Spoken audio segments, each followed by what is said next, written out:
right, welcome to Of Nights and Gnats. So to begin, I'm going to start with a recap of last session,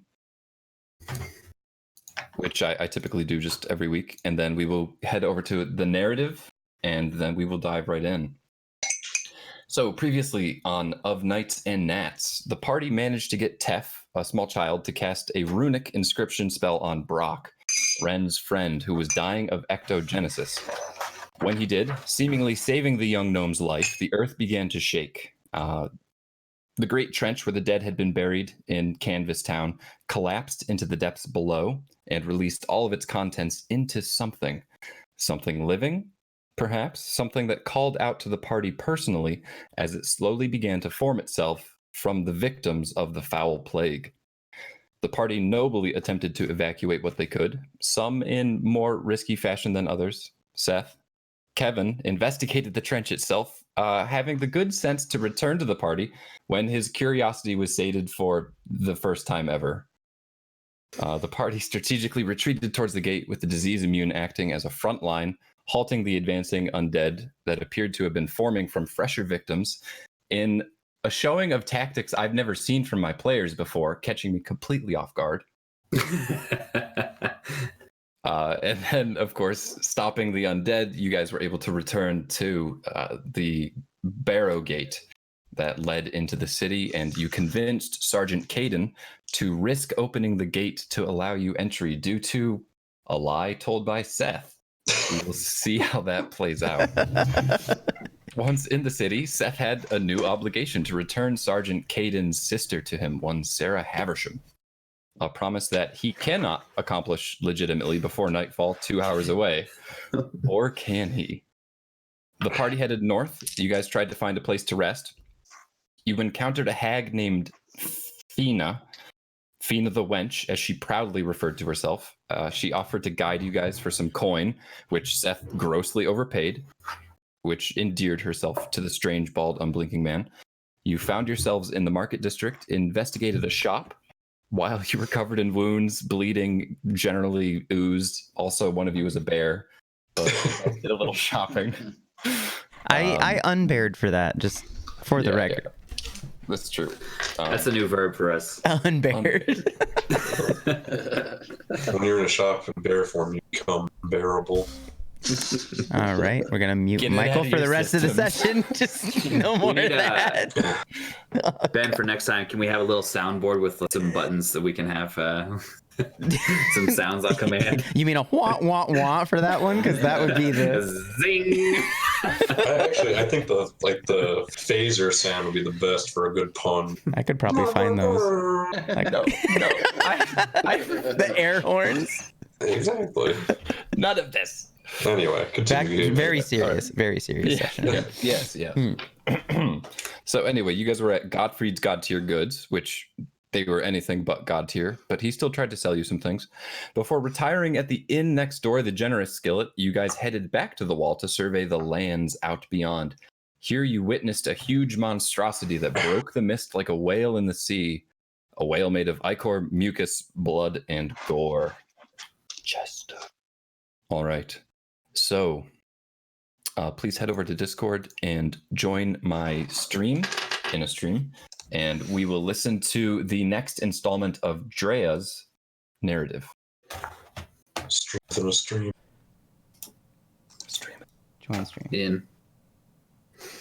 Okay. We in this. Very good. All right. Let me give me a thumbs up or thumbs down if anything during the goes wrong. Okay. Drea shifted uneasily. She stood on the balcony of one of the airy towers overlooking the forlorn city of Agrivorn below. After being in the mountains for so long, the chill air of the windy spires didn't bother her much, despite her clothing. Dearest father Theon had insisted on the dress. The cut of the white dress didn't bother her. The gawking didn't either. It was the fact that it would provide absolutely no protection against a blade that made her uneasy. So, this is where she went, said a man from the archway behind her. Drea had to stall her hand halfway to her shoulder where she bore no sword. Instead, she reluctantly fussed with her hair. You know, this whole thing is in your honor, he continued, voice almost purring. They claim Castor deserves equal praise, but I know that's not true. Drea looked the man up and down, a blue-skinned tiefling dressed in a finely tailored purple tunic that sported no insignia. He was clutching a blank white mask. His unveiled face was, in a word, pretty. Firm jawline, hair mussed just right, dark, intelligent eyes. A face Drea wouldn't have brought herself to trust in a lifetime. A figure bobbed into sight behind the man, a middle-aged tiefling woman wrapped in a colorful shawl, with her graying hair built up like a bee's nest atop her head. A bit out of place for a glacier thug, Utrecht, she said as she goose-stepped around the man deftly with her monstrous dress and looped an arm with Drea. She proceeded to spirit Drea through the ballroom and away from the man with determined grace. She evaded dancing nobility and servants with the fluidity of a bird soaring through the boughs of an angry tree. My dear, she chided, you may be the grand mistress of a battlefield, but here you're practically already on the chopping block. Drea rolled her eyes at the antics of Amara, her savior, surrogate mother also, but did not protest. Besides, she said as she drew to a halt within an alcove festooned with wreaths of wilted moss, your father has called up for you. She said the words with a slight tremor, and Drea suddenly felt even more vulnerable in the damn dress. The music stopped. She looked out over the ballroom and took note of a number of people standing amid the dance floor, still, slowly bringing white, featureless masks to their faces. Amara shifted where she stood and painstakingly produced a tall blade from beneath her voluminous attire. She shoved it into Drea's hands. You will say nothing of that to anyone, young woman, or I'll ring your ears the same as I did when you were 6.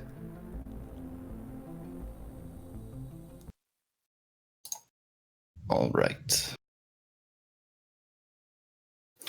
So, without further ado, the party stands atop the wall in Agrivorn.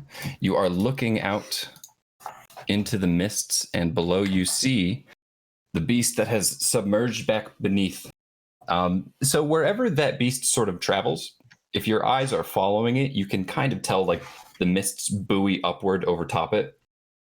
And it appears to be heading toward the Barrow Gate. You're not terribly alarmed. You haven't seen any sort of evidence that the thing can breach the wall or gain access to the city just yet. But at the same time, you're pretty uneasy with the whole affair. And I would like to remind you, no one has rested for a moment. Let me get some music playing. I was about to ask, have we rested? You have not rested. Oh. Nope. Yeah. Cool. Yeah. All right. So, you see 20 militiamen striding out into the mists from the direction of the Barrow Gate. This is something that you didn't see happening when you had headed north, nor did Sergeant Caden give you any indication that there would be individuals going out into the mists. But you do indeed see just a grouping of soldiers. You're pretty far away, a few hundred feet, so really they're just little specks entering into the mists, blades drawn, torches out before them. So you can see like these little luminescent globes where these individuals are sort of forging out into the mists. You wish you could yell warning to them, but you see the swirling mists of paralysis grip them, and a wave of green, sickly light emanates from the depths of the mass that is surging ever closer to them. It finally reaches them, and the battle is swift. Perhaps one of them managed to score a blow, but you fear that is unlikely. So, the party stands atop the wall. You've witnessed the terrors of what's happening, but the creature doesn't appear to be making any attempt to get into the city itself. How would you like to proceed?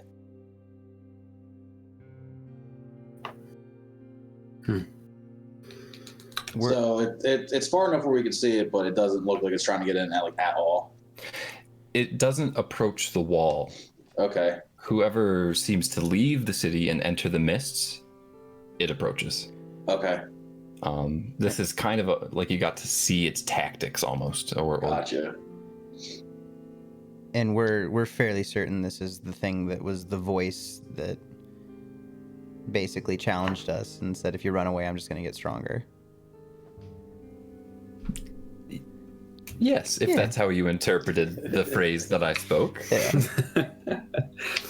Cool. I think if at all possible, I know we're going to see the guard for other reasons, Seth, but maybe we can pass a message along up the channel, a chain of command to get word to the leader of the city, at least not to send out more men to their death, maybe make a plan and mount an attack or some kind of really meaningful defense here. I don't know how much time we have, so yeah. We should probably all rest. We all don't look up to snuff. Covered in blood, wounded. I could use some sleep. Actually, while I'm at it, I look over and I see Ash covered in some of the muck from her fights out on the front line. I'm gonna cast a mending and just remove some of the big chunks. Okay. What does that look like when you cast the mending cantrip? So my hand is kind of just an inch or two over the various parts and just kind of working. And as I do, some of the stuff just kind of disappears a little bit at a time. Okay. Maybe there's a faint glow from my hands. Okay. The old hover hands. Yeah. Some Reiki. Yeah. I lift him up to get the higher pieces. Perfect. I'm like a vacuum cleaner. The DM attempts to set a sinister scene while the party plays vacuum cleaner. All right. Yeah. Okay. So you guys are still standing atop the wall. I will say one thing. That thing out there does not belong in the new world that's coming soon. I agree. The quicker we can dispatch it, I think the safer we'll all be. I am the forefront, the leader, the messiah of the new world. And things like that have no place. Yeah. Okay. Yeah, we should probably get rid of it, I think. Have at it, Seth. Doors right there. I think we should rest first. Mount an attack. I have to go see Caden anyway. Tell him the bad news that I won't be getting his daughter. Do you need some help with that, or do you just want to come back and meet us? I think I have a plan on getting out of it. I have a way with words. All right. His way with words is getting caught in every single lie. But just stay tuned. The day of reckoning is coming. Fina pops up behind you and says, "Oh, yes, you do, my sweet. Come on. I'll lead you there." Yes, I'll take her hand and we walk wherever we're supposed to go. It's damp. You're not sure why. She leads you willingly. So I think are you in the meantime, while we're walking there, I'll probably discuss with her what the new world's going to be like, my religion, give her some cult stuff, see if she wants to join. Make a charisma persuasion check just on the general. Sure. I'll even go further big. So how would you like to be my queen in the new world when this world ends? Make that check and we'll see what she says. Yeah. 14. Oh, my paper. There it is. Is it persuasion? Mm-hmm. 21. Oh, that sounds wonderful. I could get out of these rags. The people here don't treat you right, but I will. Have you seen how I'm treated? It's not that bad, really. You were sitting outside in the mud, in rags. Yes, that's how I get most of my customers.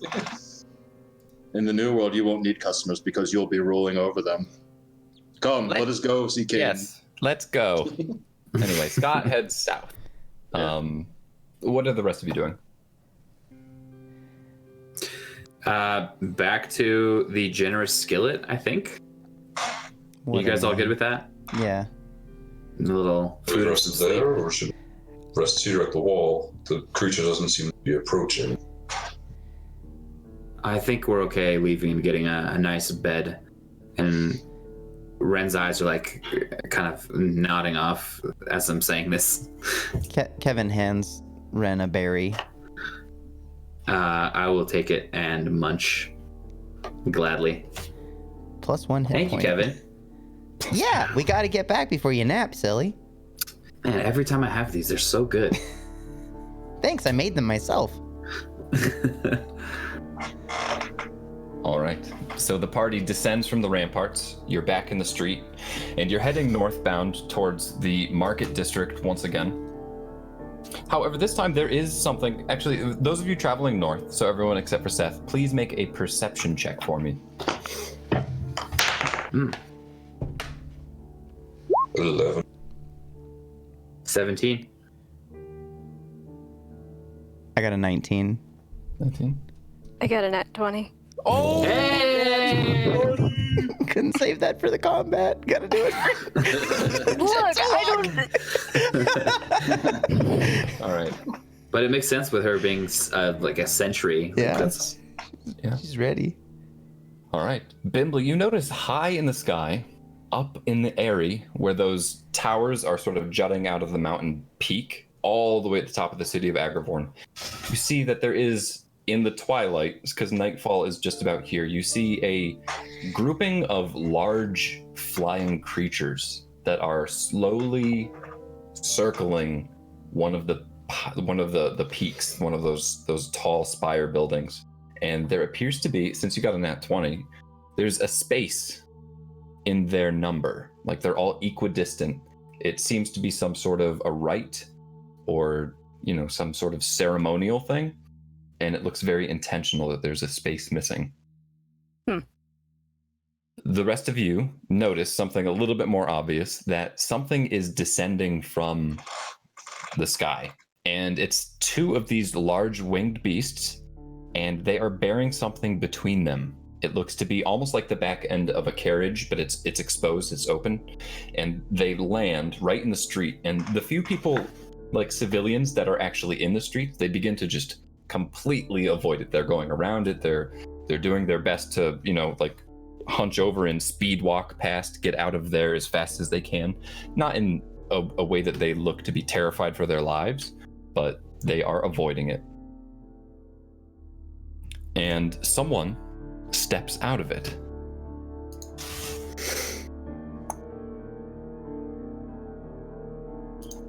Okay.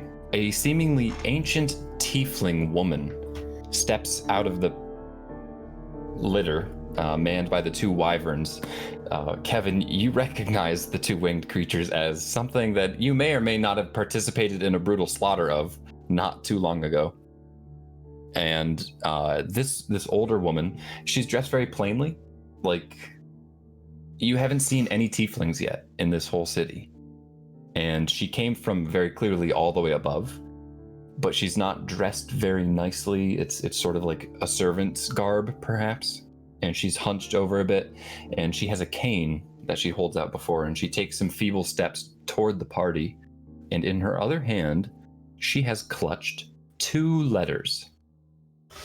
And she calls out, "Is the one here known as the Traitor Blade?" She appears to be blind also, so she can't see who she's trying to speak to. I'm looking at Kevin and Ash and Thok. Not me.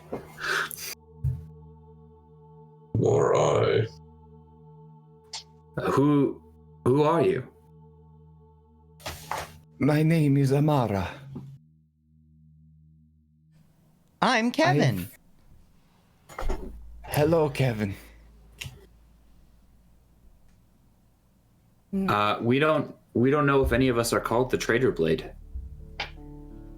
We can introduce ourselves, but you just came from the sky. I feel like the first introduction is from you, Amara. I am Amara of House Rinves.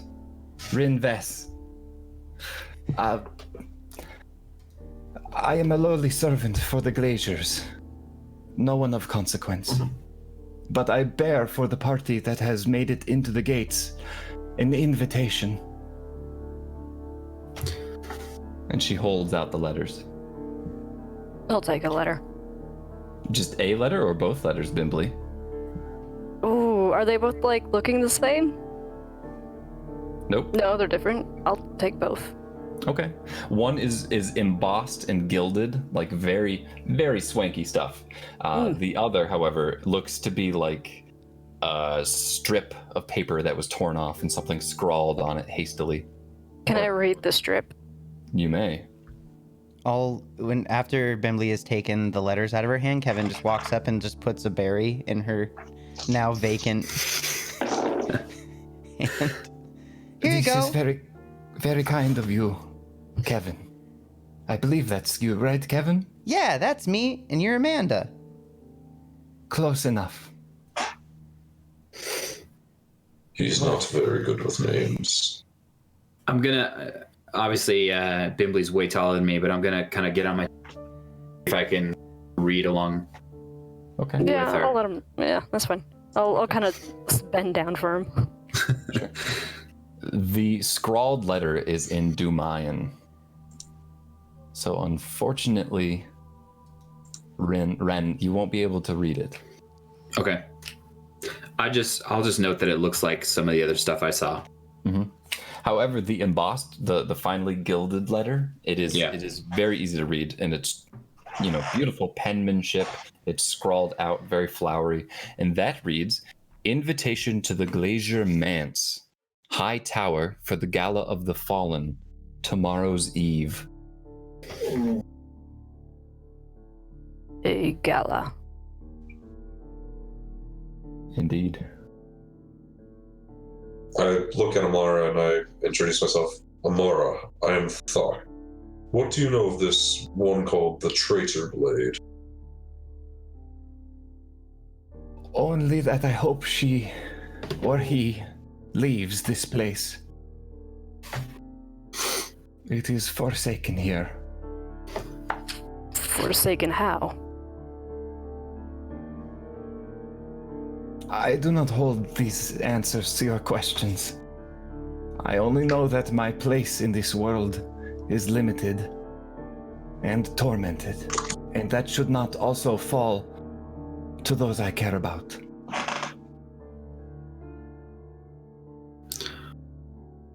I'm usually a little bit more in the know, but I'm thoroughly confused and just kind of trying to scan people's faces for some clues. The wyverns, they will find you tomorrow night, and they will bring all of you to the gala. Utrecht, Glacier, he wishes to see the mighty heroes that repelled the undead. Is this further up into the city? It is in the Eyrie. And she points up, sort of blindly, towards just the peaks and the spires all the way up above. Yeah. Amara, I don't know who you know or who your masters know. There's still a great deal of danger outside the city. And if you can find a way to talk to someone in power to tell them, I think we have the only information that may help save the city. To find us, or we may request some audience. She looks a bit crestfallen at your request, and you note that the blindness in her eyes, there is a mistiness to the eyes themselves, but you can see that there's some faint scarring all the way around her eyes, as though fire was used to blind her. And she says to you, I am afraid that until whatever threatens this city is climbing the walls of the Middling or the Eyrie, my masters will do nothing to help.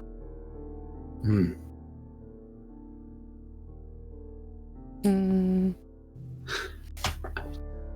think Ren will look pretty crestfallen at that too and say, I see. I understand. I am sorry that I cannot help you more. You said your name was Amara, correct? Yes. And you were a servant of this Rinves family? I was 50 years ago. Why do you now serve the Glaciers? They usurped from the Rinves. They slaughtered the whole family. Except for one that I had hoped had escaped. But if that blade has returned to the city, then perhaps she has as well. I only hope that she does not remain. There is nothing left for her here.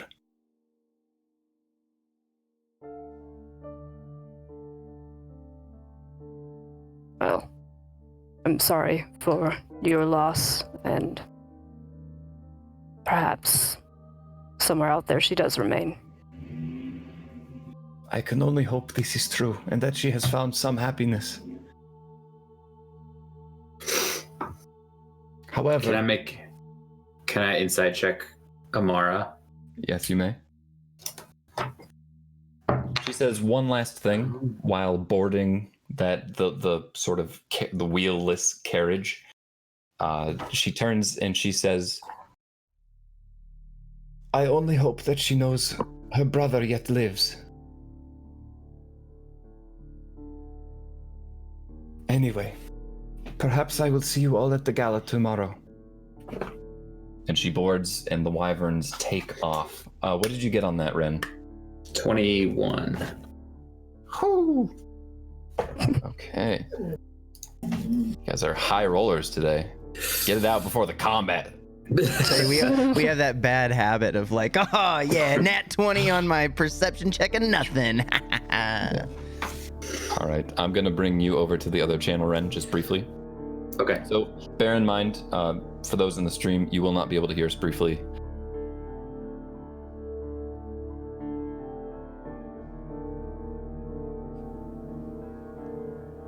We can hear each other though. Boogity booty. So is the plan still to go back and rest, you think? Sounds like it. I would say so. Okay. Yeah, just gotta lie my way out of another jam real quick, and I'll catch up with you guys. Yeah. Gosh. It's gonna be awesome. How? That's my question. Everything's gonna be fine. I'm gonna hit you with Papa John. Just stay tuned. Oh, gosh. This is not gonna be good. It's gonna be awesome. The day of reckoning. We are back. Welcome back. All right. So she has boarded the vessel, and the wyverns take off, lifting her back towards the peaks / spires. What would the party like to do? Continue on to the golden skillet for now. Can I stop into the store real quick and buy that weird sword from the man? Sure. I'll split off from the party for just like a second and then go back into the skillet. Okay. It's like next door, so that's fine. Yeah, there. What are the rest of you doing? You're going into the golden skillet? Yeah. Okay. So, who goes into which side of the building first? It's an odd question, Gabe. Why you need us to be so specific? I'll lag behind. Okay. So the party enters the golden skillet. Behind the counter, there is a very well put together man. He's got a vest on. His dark hair is slicked over to the side. He's wearing mascara, which is a little unconventional. You haven't seen that on anyone here yet. And he's just very well tailored. He's standing idly behind the counter of the generous skillet, although golden skillet has a nice ring to it as well. And he looks at the party and sort of with a bored droll Oh, hello. Welcome to the generous skillet. We have rooms, but I'm afraid our cook has died, and there will be no food served tonight. Your cook has died. Yes. How? What happened? He went outside the city walls some time ago and never returned, so I'm just assuming he's dead, really. Maybe Does your larder still have ingredients?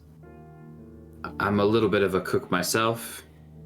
I'm not looking for a job here. Just maybe we can buy some raw ingredients from you. Well, I haven't been back into the larder since he disappeared. You would be more than welcome to look. Perhaps if you cooked meals for myself and yourselves, you could pay for your way, so to speak. Okay. All right. Tally ho. And he sort of just waves a dismissive hand at you. And so the layout of this inn is very cramped. There's several tables to the right. There is a narrow chimney leading upward and a staircase at the far back end of the wall. Behind the bar, which is on the left side, the shared wall with the merchant store next door, Godfried's God Tier Goods, there is a bar that he is standing behind, that countertop. And then behind him, there is another door leading back into the kitchen. And that's sort of where he did his little go back there. Bimbly, you enter Godfried's God Tier Goods, and you hear a tinkling of the bell as the door opens. And everyone who is over in the other room, when you hear this bell, you see Jakob's eyes widen with panic, and he races off into the door beside him, slamming it shut behind him. There's a couple moments, and then the door flies open into Godfried's God Tier Goods, and he comes racing into the other room, right in front of you, Bimbly, except now his hair is sort of blonde and splotched over to the side, and his mascara is smeared again. And it's very clearly the same person that you had seen the other day. However, he acts completely different. He says, "Oh, why, hello! Welcome back to my store! My name's Godfried." Hello, Do we hear Godfrey. this back in the generous skillet? Yeah, you can probably hear his voice. It's a little shrill. I came back to inquire about that sword. It seems I will be needing it after all. My esteemed patron, it's so good to have you back. I thought a good thing about you when you laid eyes upon that blade. But let me fetch it. And he just races back, and you hear like a clattering of things. And again, this storeroom is very cramped. Really, things just, you don't know how he can find anything. And you're surprised he could have misplaced the barrel full of God Tier goods, since he just had it out 20 minutes ago, but he has. And eventually he pulls the blade out, and he lays it down on the table, on the counter, and he says, 50 gold pieces.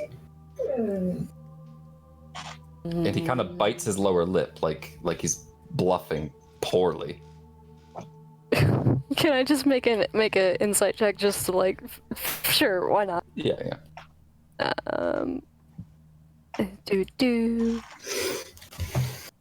That is a 12. I mean, all right. I'm going to contest you because that's pretty low.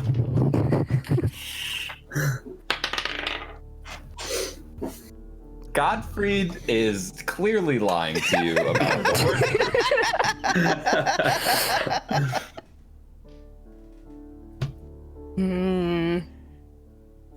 Why so weighty?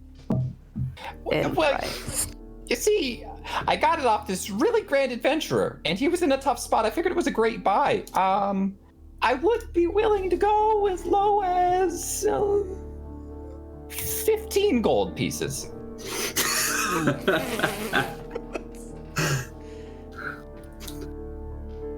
Take it away. 12. Oh my god, you drive a hard bargain. Make a persuasion check. Okay. He just cut like 60% off. From 50 to 15. Oh no! I got a 2. Let him roll There's a 1. still- Let him do it. That's a 5% chance. It's me after all. Well, all right. I rolled a 4. Yeah. Okay. I can't go lower than 15. This is already the family and friends discount. Family and friends, isn't that where you charge more? Well, all my family's dead, so. What kind of family do you have? Fine, 15 gold. I'll hand over 15 gold. All right. Very good. He slides the blade across the countertop. He says, be careful with that, it's sharp. Mm-hmm. All right. What does it look like? Well, I don't have a drawing. What kind of sword is it? Like, is it a great sword, a small sword, I like that you bought it without these finer details. Can I pay first yeah. and then examine it, please? It's a long sword, so a versatile blade that you could wield with either one or two hands. Mm-hmm. And as the checks revealed last week, most of which were not great, you do it when you heft the blade. You knowing how to wield a blade with your proficiencies understand that it's well balanced, and it is indeed very sharp. Okay. Like if you ran a warforged thumb along the edge, you can tell it's got some sharpness despite sitting in a barrel for so long. Make a little spark. Mm-hmm. Oh yeah. Okay. Oh, be careful! You could light my shop on fire. Right. I'll be heading over to the generous skillet now. Thank you for welcome. your goods. Absolutely. He's like trying to get behind the counter and race you back to the other side. So you hear the door shut behind him. But yeah, so the blade it's not large, it's not ornate, it's just a very unflashy blade, but it is well made. All right. So your tavern keep has disappeared. Ren, you're in the back looking through this pathetic excuse of a larder. There are some like potatoes that haven't grown too many extra growths. There's some general things that are usable like flour, some things that keep longer. Yeah. So you've got some stuff to use. All right. Is there any like fat sources, like a butter or some oil or something like that? There's like a lard. there's a large thing of lard. Okay. Any dried beef or anything? Make a perception check. Going in on this cooking. We're going full immersion. Yes, we are. I'm go in the kitchen downstairs and make what we see here. Perception? Yeah. It's a 7. Okay. So unfortunately, you there may be beef in there, but you don't find it. You do find some like you can smell it, you just can't see it. There is some like bacon and some other cured meats that look like they won't turn your stomach inside out. All right. I'm just gonna start making a soup. Okay. Make a survival check. I believe for some reason under wisdom. I got a crit.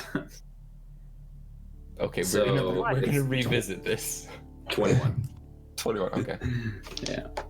All right. You hear the doors shut, and you hear like clamoring in between the two buildings and in that shared wall, whatever space that Jakob has there.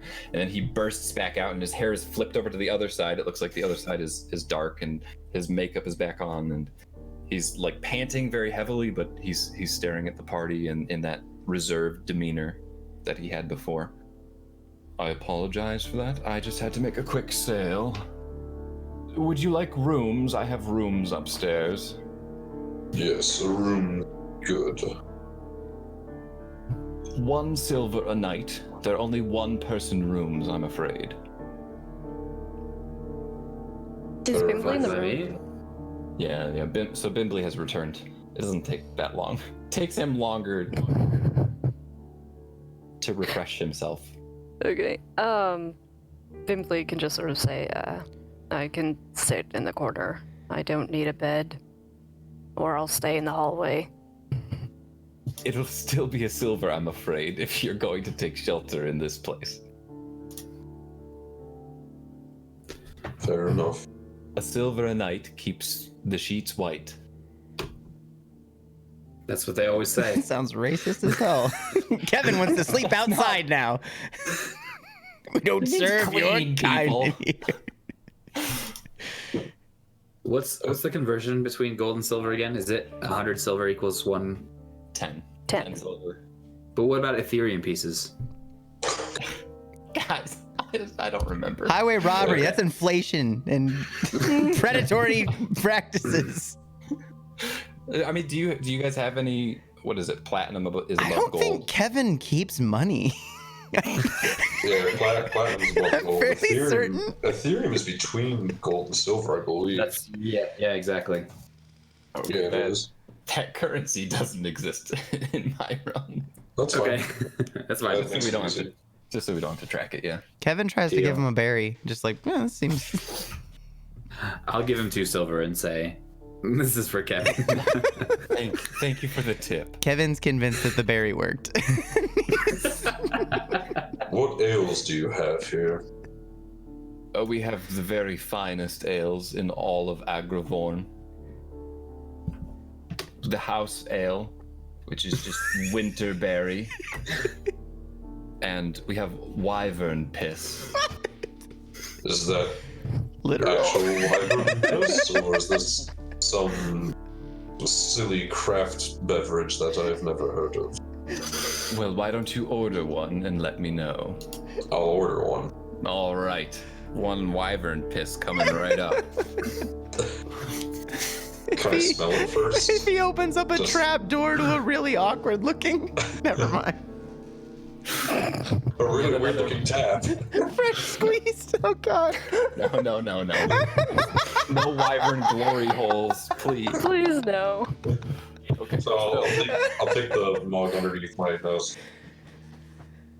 Oh, it's strong. It's got a smell to it. It zings your nose. Take Does it have an ale scent to it at all? Yeah, a little bit. It's also definitely got a piss smell to it too. I'm this far in, fuck it. I'll drink it.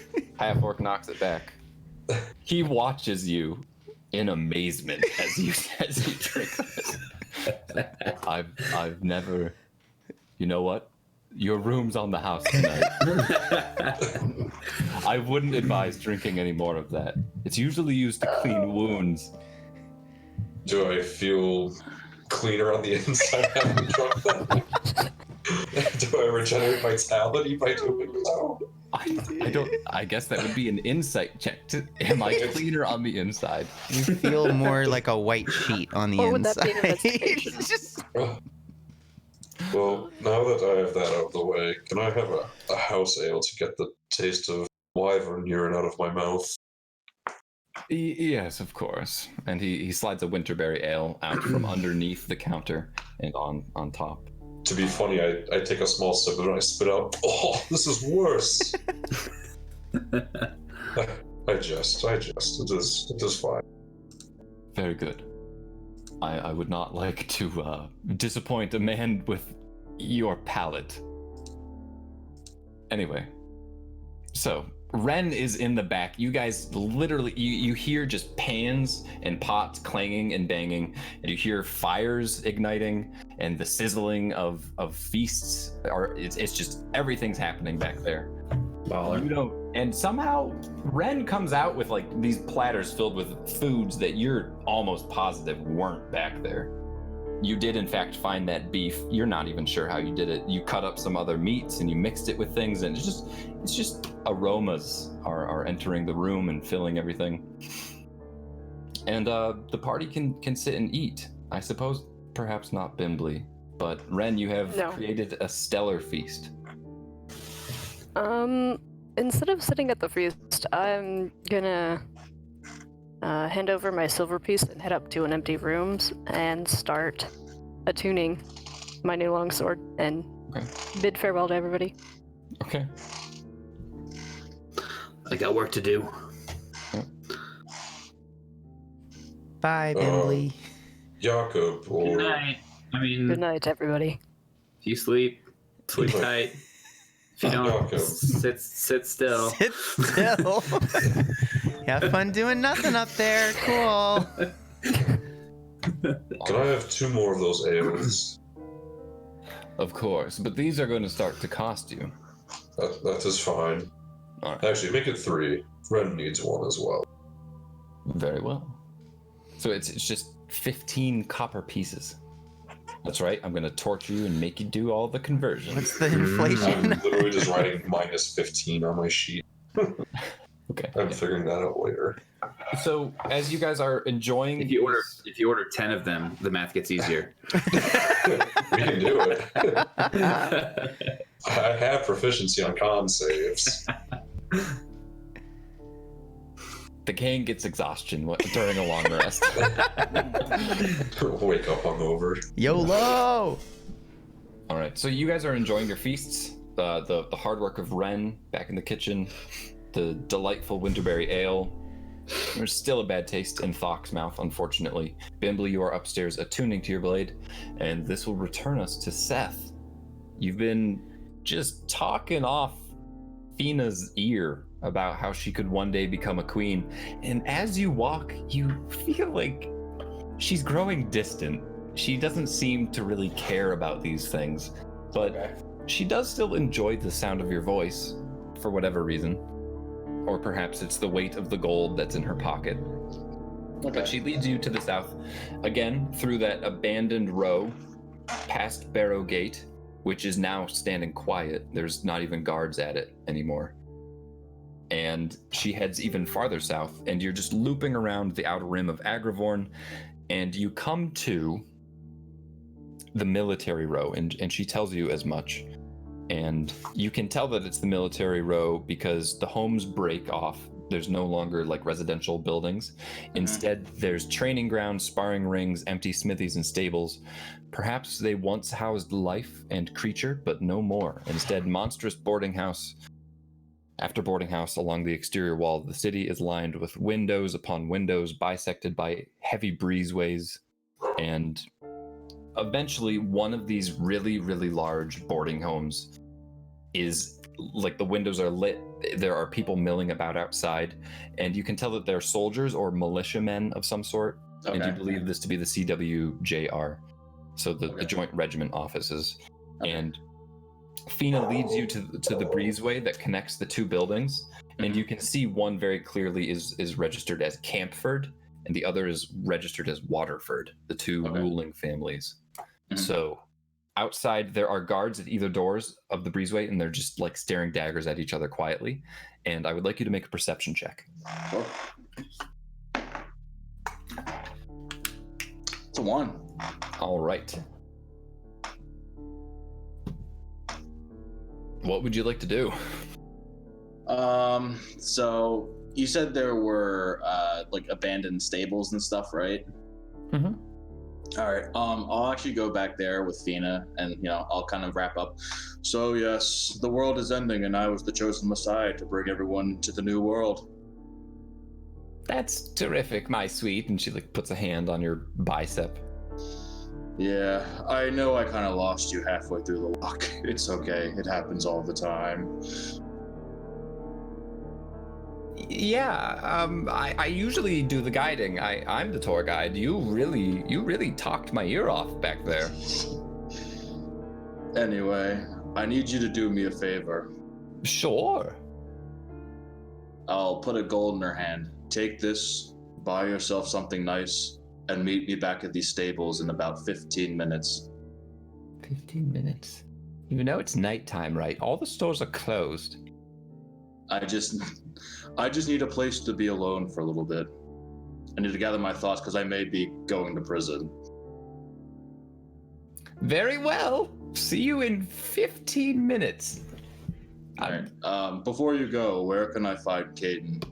In the building? Yes, the Joint Regiment building. Okay. Well, think about what I said. If you would like to join my new cult, by all means, come in. If not the last time I'll be rejected. Okay. I'm so just right back here, 15 minutes? 15 minutes.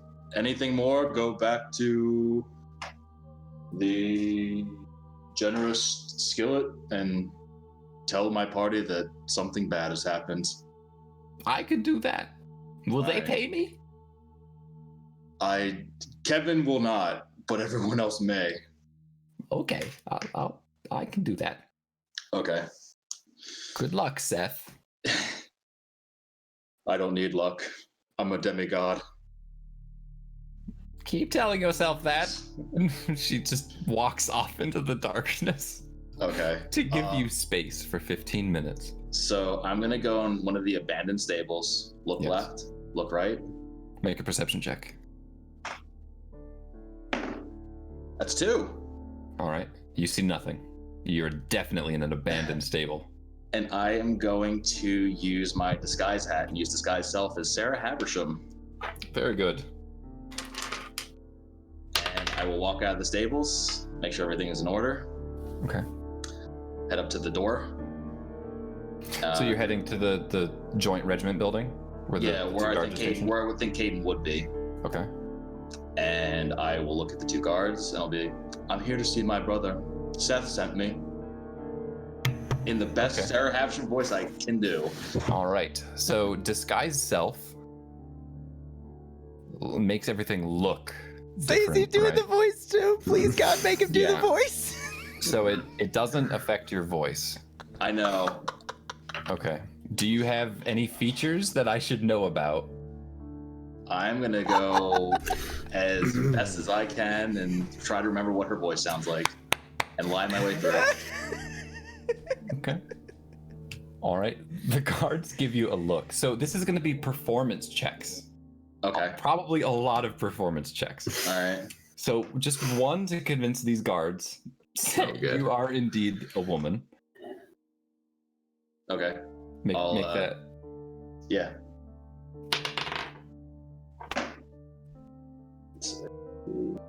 Nine. Really good place to put it out here. That's with your modifiers? Yeah, I rolled a 6. Okay. You've got a cold or something there, Sarah? You sound a little raspy.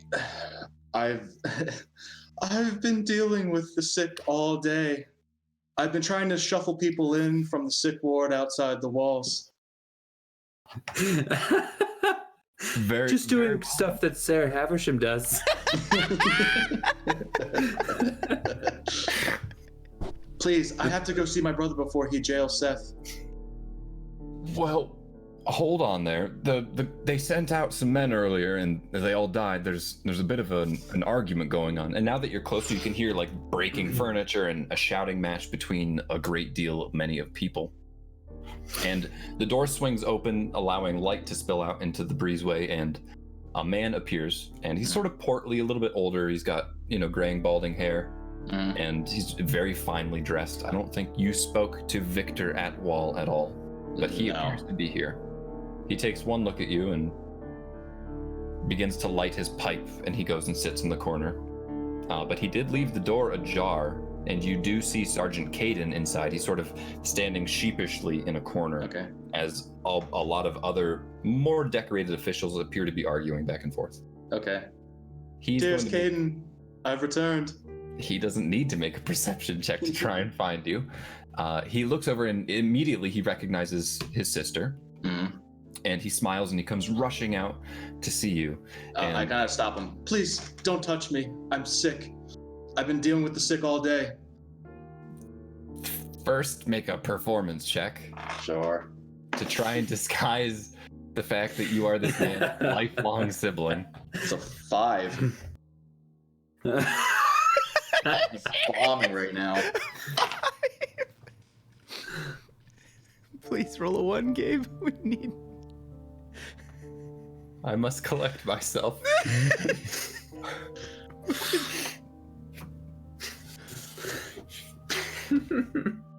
Sarah, what's wrong with you? I'm sick. I was sick and lost outside the walls in the mist.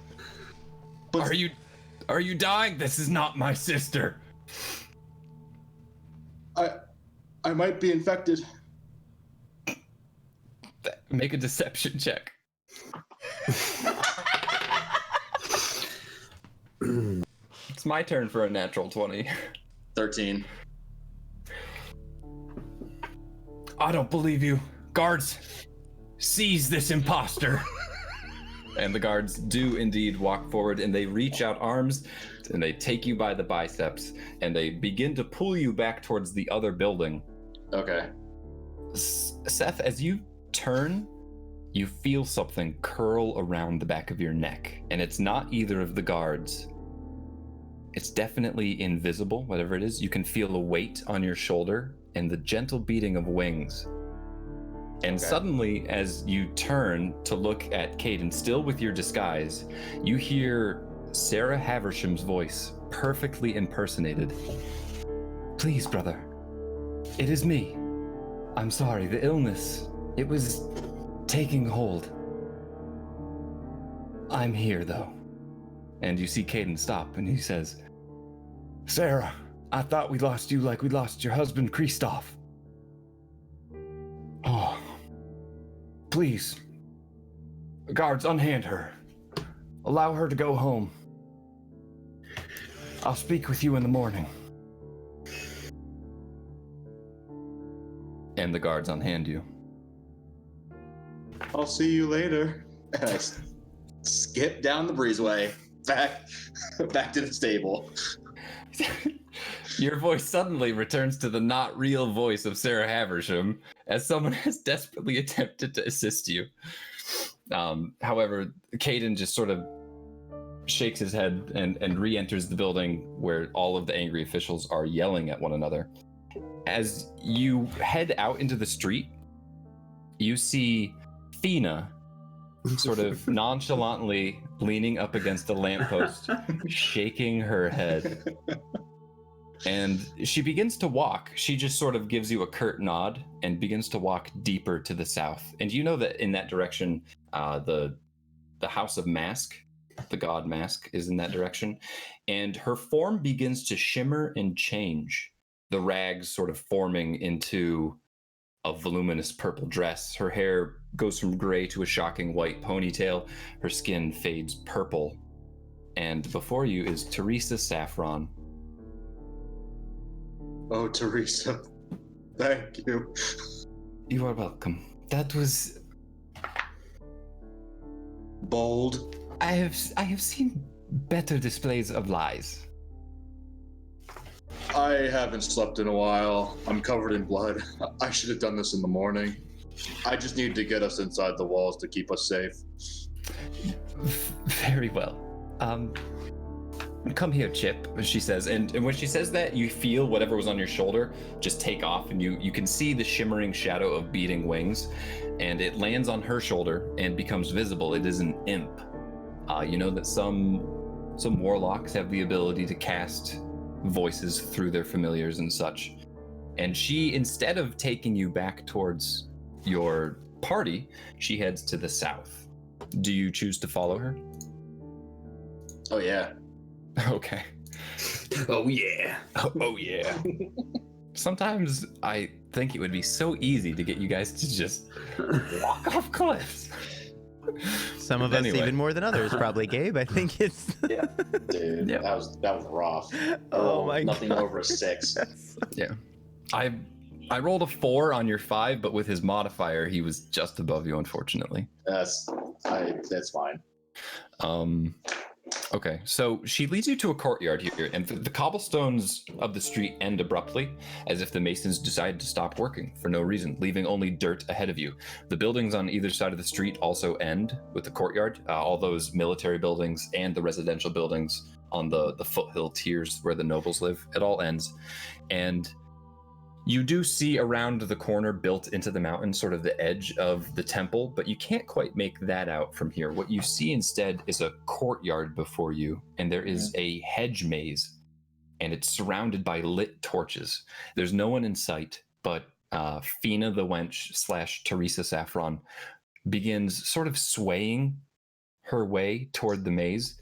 Okay. And the opening is marked with marble plinths that run upward into an extravagant archway. And at the center of this, there is a crest. As you follow her under the archway, make a perception check for me. All right, wish me luck.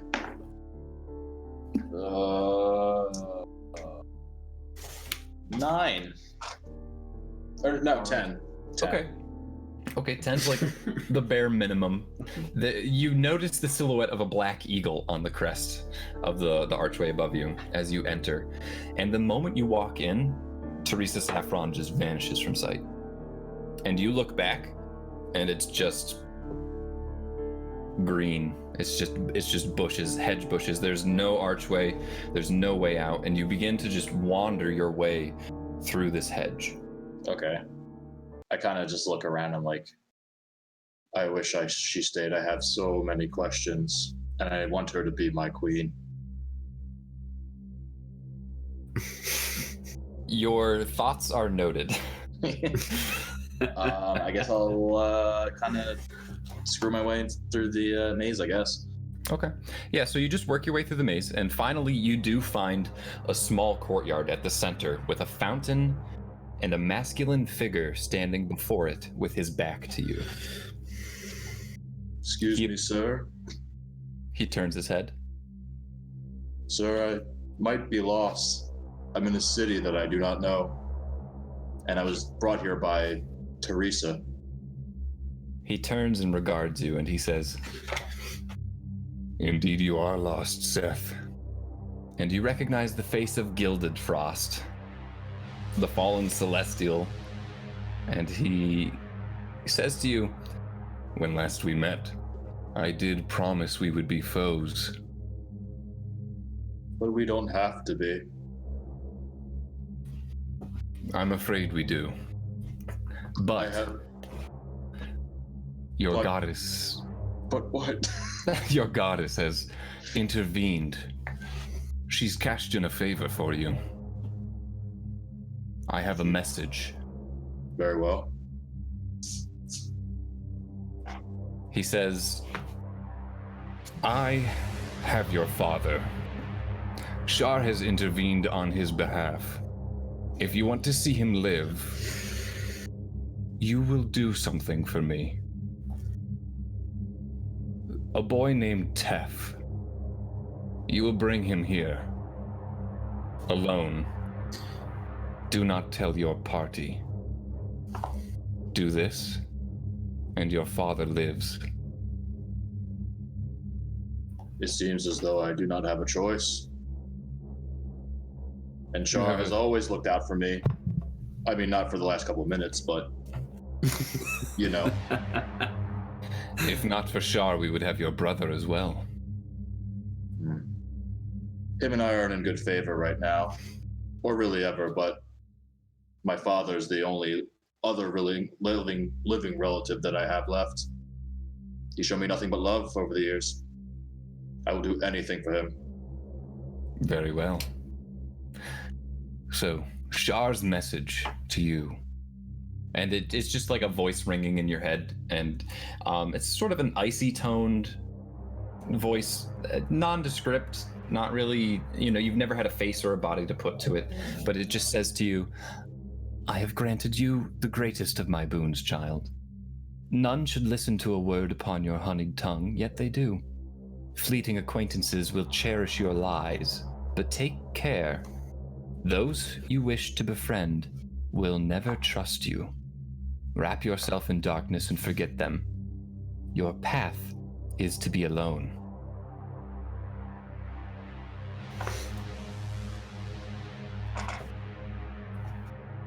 And so I didn't really describe Gilded Frost again because I have before, but he's sort of a broad-shouldered man. He's not wearing a shirt. It's kind of bro-ish of him, I know. I'm sorry.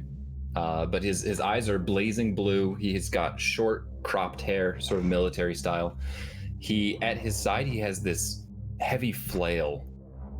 It's sort of ornate in iron, and he's wearing like a toga.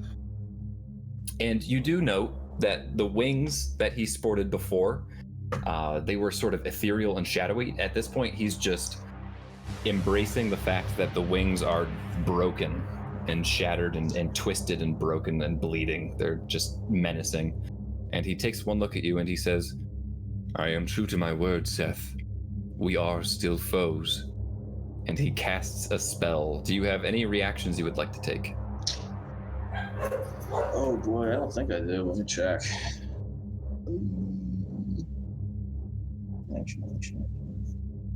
Yeah, I don't have any reactions. Okay.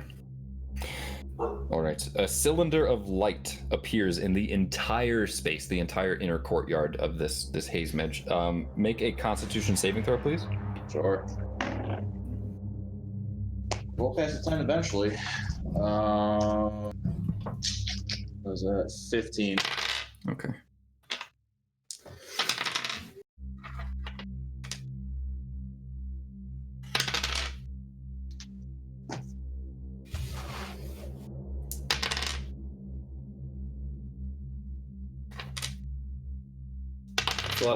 That's a lot of dice, my friend.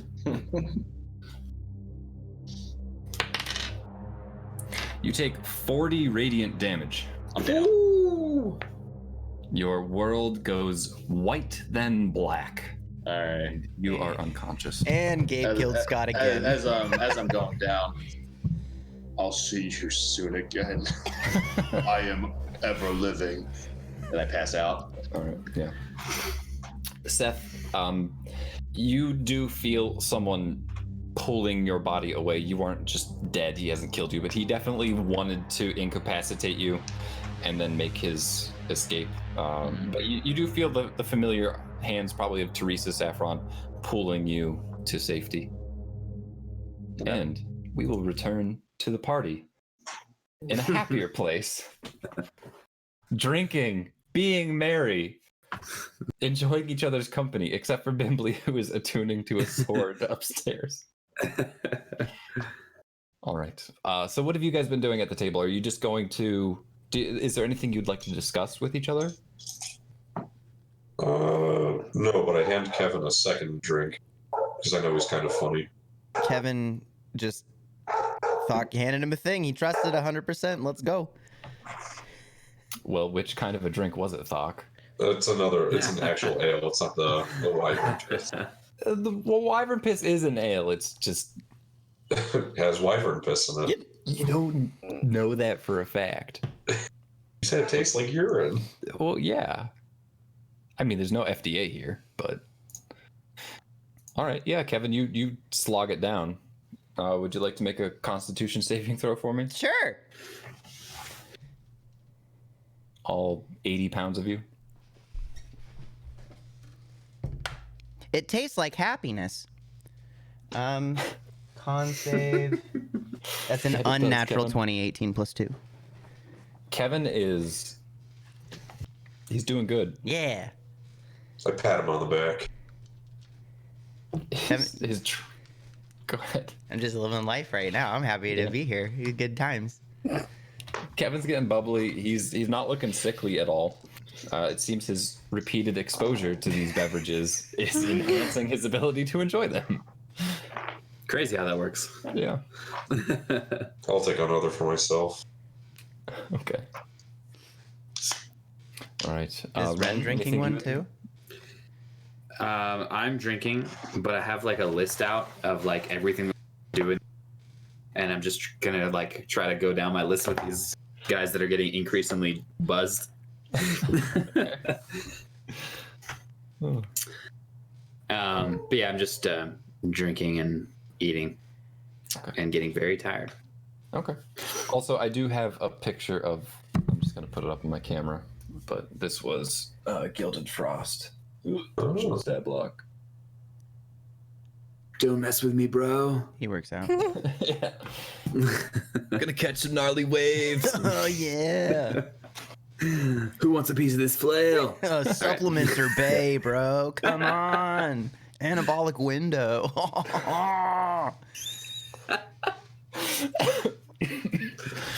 So you each have a spare room to retire to when you're ready. And Bimbly, you're already in your room. And some time has passed. Do you know how long it officially takes for you to attune to a blade? It officially takes an hour, I believe. Okay. So you're able to complete that as your party is probably beginning to retire to their rooms. Is there anything else that anyone would like to do before accepting the rest? Just remember, first thing in the morning, you need to go back to the wall. Be ready. Uh-huh. Okay. Sleepy time. Okay. All right. Everyone retires, except for Bimbly, who probably enters into sentry mode. Mhm. Okay. Can Kevin just sleep under the table? Sure. I think Kevin just sleeps under the. He's like, I don't want to go upstairs. I'm gonna stay here. So he just kind of crawls under the table and makes himself a tiny little gnome. Just like, Who's Okay. Kevin does so. Down in the common room. Jakob actually like sees you sleeping there, and he rolls his eyes, and he comes over and he pulls a blanket over you. Some random moment of tenderness from him, and then he retires himself. However, Bimbly, as you go into sentry mode, and your eyes glow red, maybe, or something like that, like you know, you're in a heightened state of awareness. Something occurs, something that hasn't happened yet, although you have known it to be a possibility. In your chassis, I guess we'll call it, Sure. the overlays of armor that sort of meld with your warforged flesh.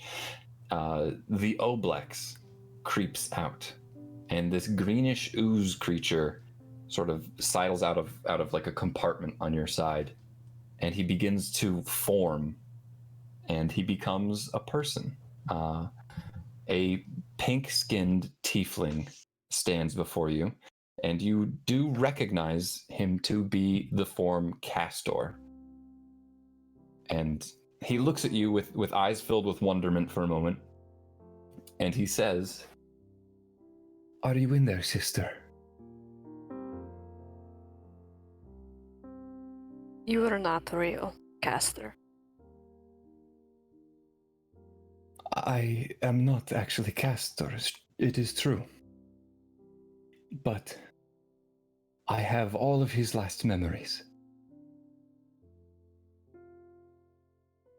What happened to him? Why does Mara still believe him to live? Utrecht Glacier keeps him, and he forces the Oblexes to feed on him, and he sends us out to find you, to bring the blade back. He needs it. If you are here, you should simply leave. But if you are trapped, perhaps you are the only one that can save him. and the spitting image of Castor, he sort of like leans his forehead towards Bimbly's shoulder. Make an insight check. Okay. 17. Okay. You get the feeling that this creature does in fact have all of the memories of your brother. And it looks to have been sort of manipulating the creature. It seems that the emotions of the memories have overpowered him in a way that the creature definitely didn't anticipate. And there could be a reason for that, but you're not sure. And in this moment, the ooze creature that is a facsimile of your brother says, I did feast on your brother, and I did come to find you. But I had hoped I would be strong enough to warn you. If you wish to destroy me, I understand.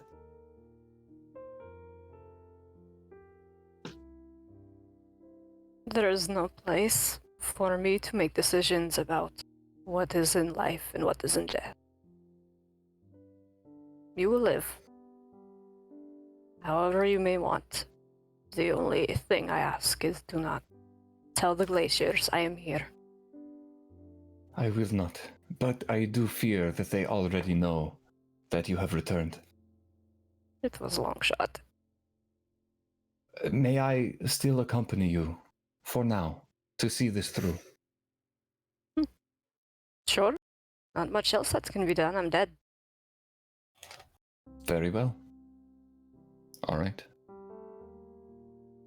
You continue on to take your rest, and you hear a thudding, and a door downstairs opens up, and you hear Fina the wench dragging Seth into the common room, and she appears to leave him deposited next to Kevin.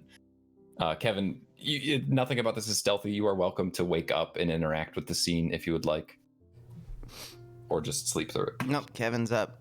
Hmm? Oh, you're back. Is he passed out completely? He's unconscious. Yeah. Yeah. Fina looks at you and just says, he got a little out of control, but he took care of things. Can he effectively take a rest while being unconscious from combat? So Kevin doesn't need to revive him? No, you don't need to. A good berry might assist him, but that would wake him up, so I can see where Kevin would have a problem with it. Kevin just kind of looks at him and just kind of pushes his head like this. Nothing happens. Nope, just dunk, dunk, dunk off the floor. Kevin sighs, takes out a berry, and just kind of mushes it in his face, remembering that he had done something for him on the battlefield. Gives him a berry. Okay. You do return to 1 HP, Scott, and you are all welcome to take your long rest until morning. I guess I'll kind of regain consciousness. Like, shoving berries in my mouth. I hate berries. Well, I hate you. And Kevin gets up and walks up to his room. Takes the blanket with him. Okay. I guess I'll just also go upstairs to whatever room is available. I don't think technically any of your party purchased a room for you. Oh. But you are welcome to find a door. Make a wisdom survival check. Sure. Because there's only so many rooms upstairs.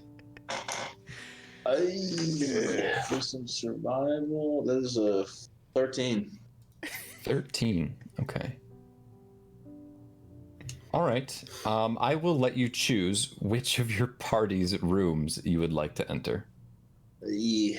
I will probably pick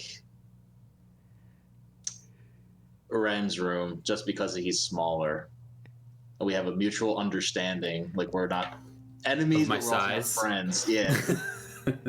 We both understand my size. We both agree you're pretty little. All right, let's just put that out there. All right, Seth, you identify which room is Ren's, and you creep in. Ren, make a perception check. I knew this thought would eventually. 9. Is Rowena or Fina? Is she gone? Like, Fina has, she like. Banana, banana. Okay. Scott is a different name. Yeah, she dragged you in and left. Okay. What was your perception check, Ren? 9. Okay. Scott, make a dexterity stealth check.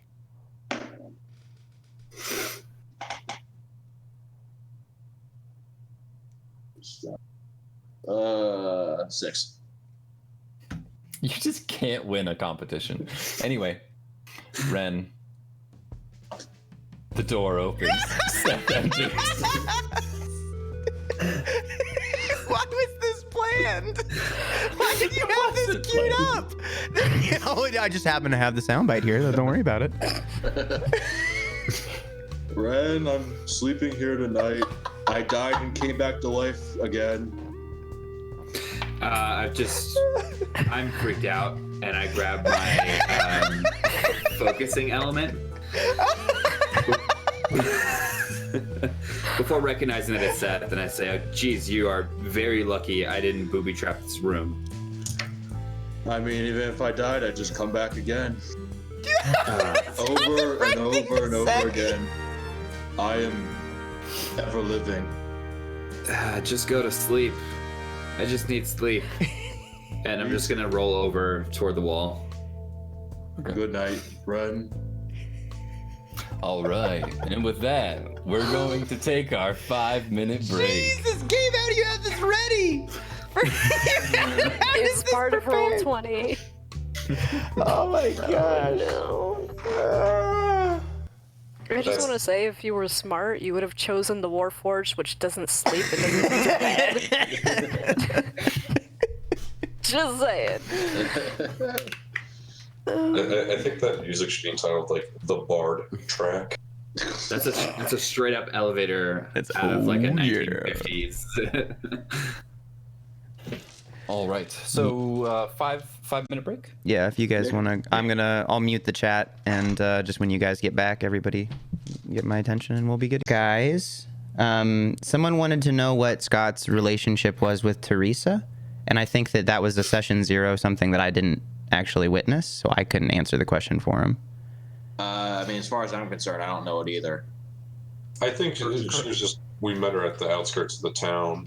Yeah, I mean, the only thing we have in common is that she owned like the religious center like in the tent town area, but that's all gone now. So Scott, if you'd like, make a religion or history check, and I can fill your character in on a little bit of detail on that. That might also help people in the chat. Oh, also, did you guys know it's Bryce's birthday today? Just putting that out there. So, is that a birthday brownie, Bryce, right now? Yes, it is. Bryce is having a birthday brownie! Hey! They're all telling you happy birthday. No, thanks, chat. He accepts donations via Cash App, Venmo. It's my birthday. that's an unnatural 20 for me. Okay. For All right. religion.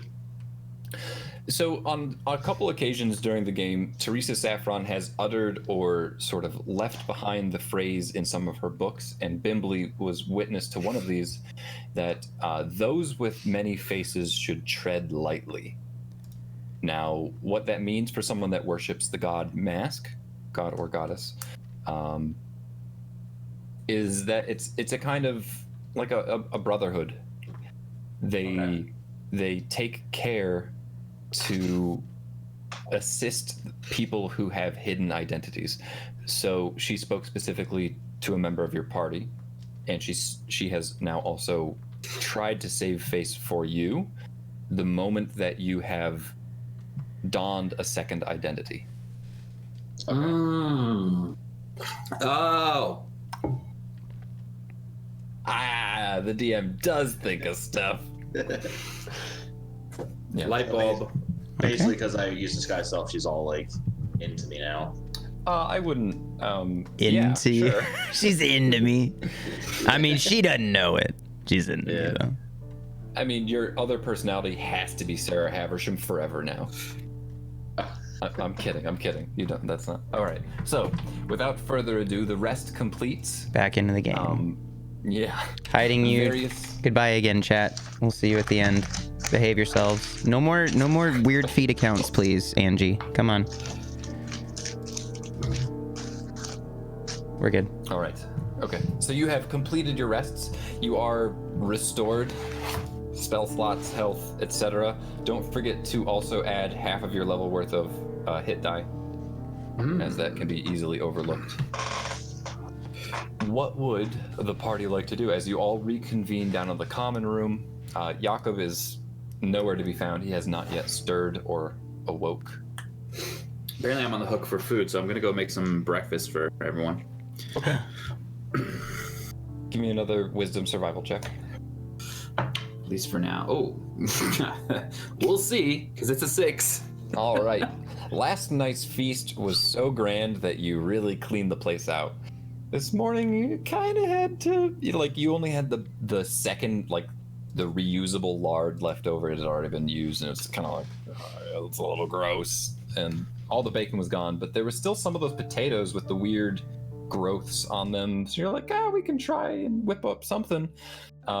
Less appetizing, possible chance for bathroom breaks throughout the day, but a serviceable meal. Okay. All right.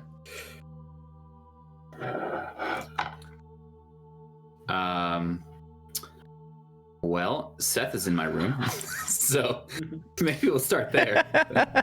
Seth just showed up in the middle of the night. Seth, hey, where'd you go? What happened?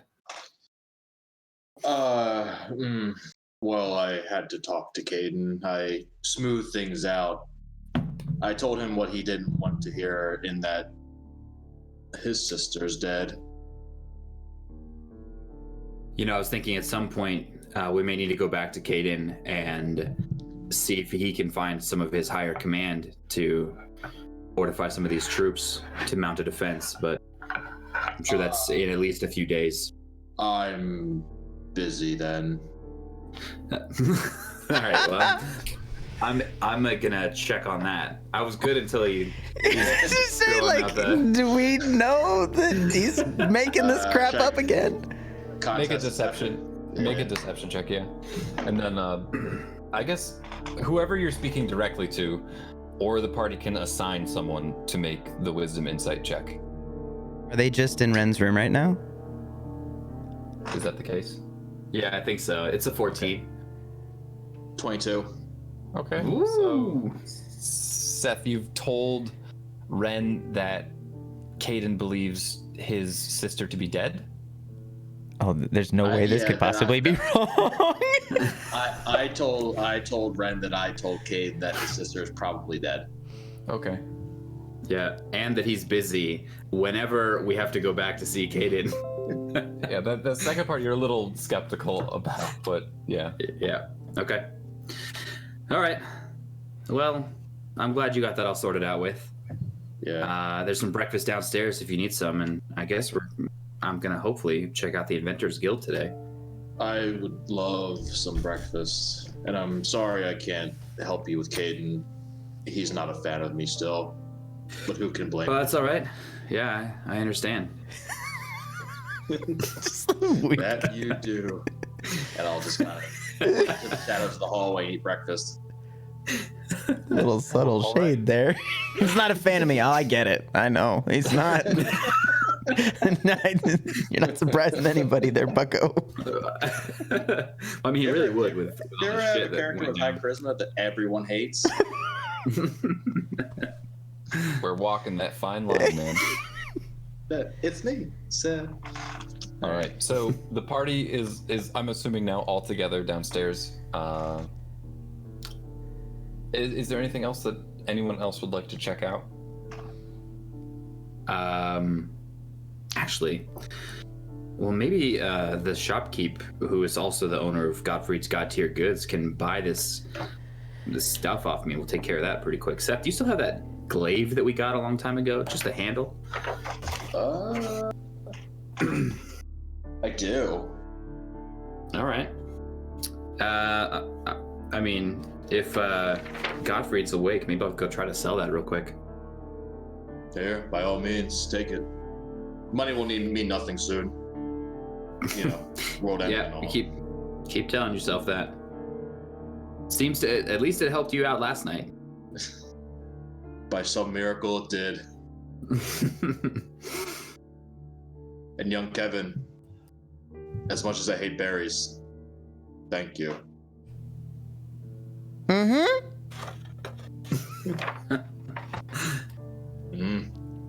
All right. It's interesting. He called him young Kevin. Pretty sure I'm like 10 times your age, but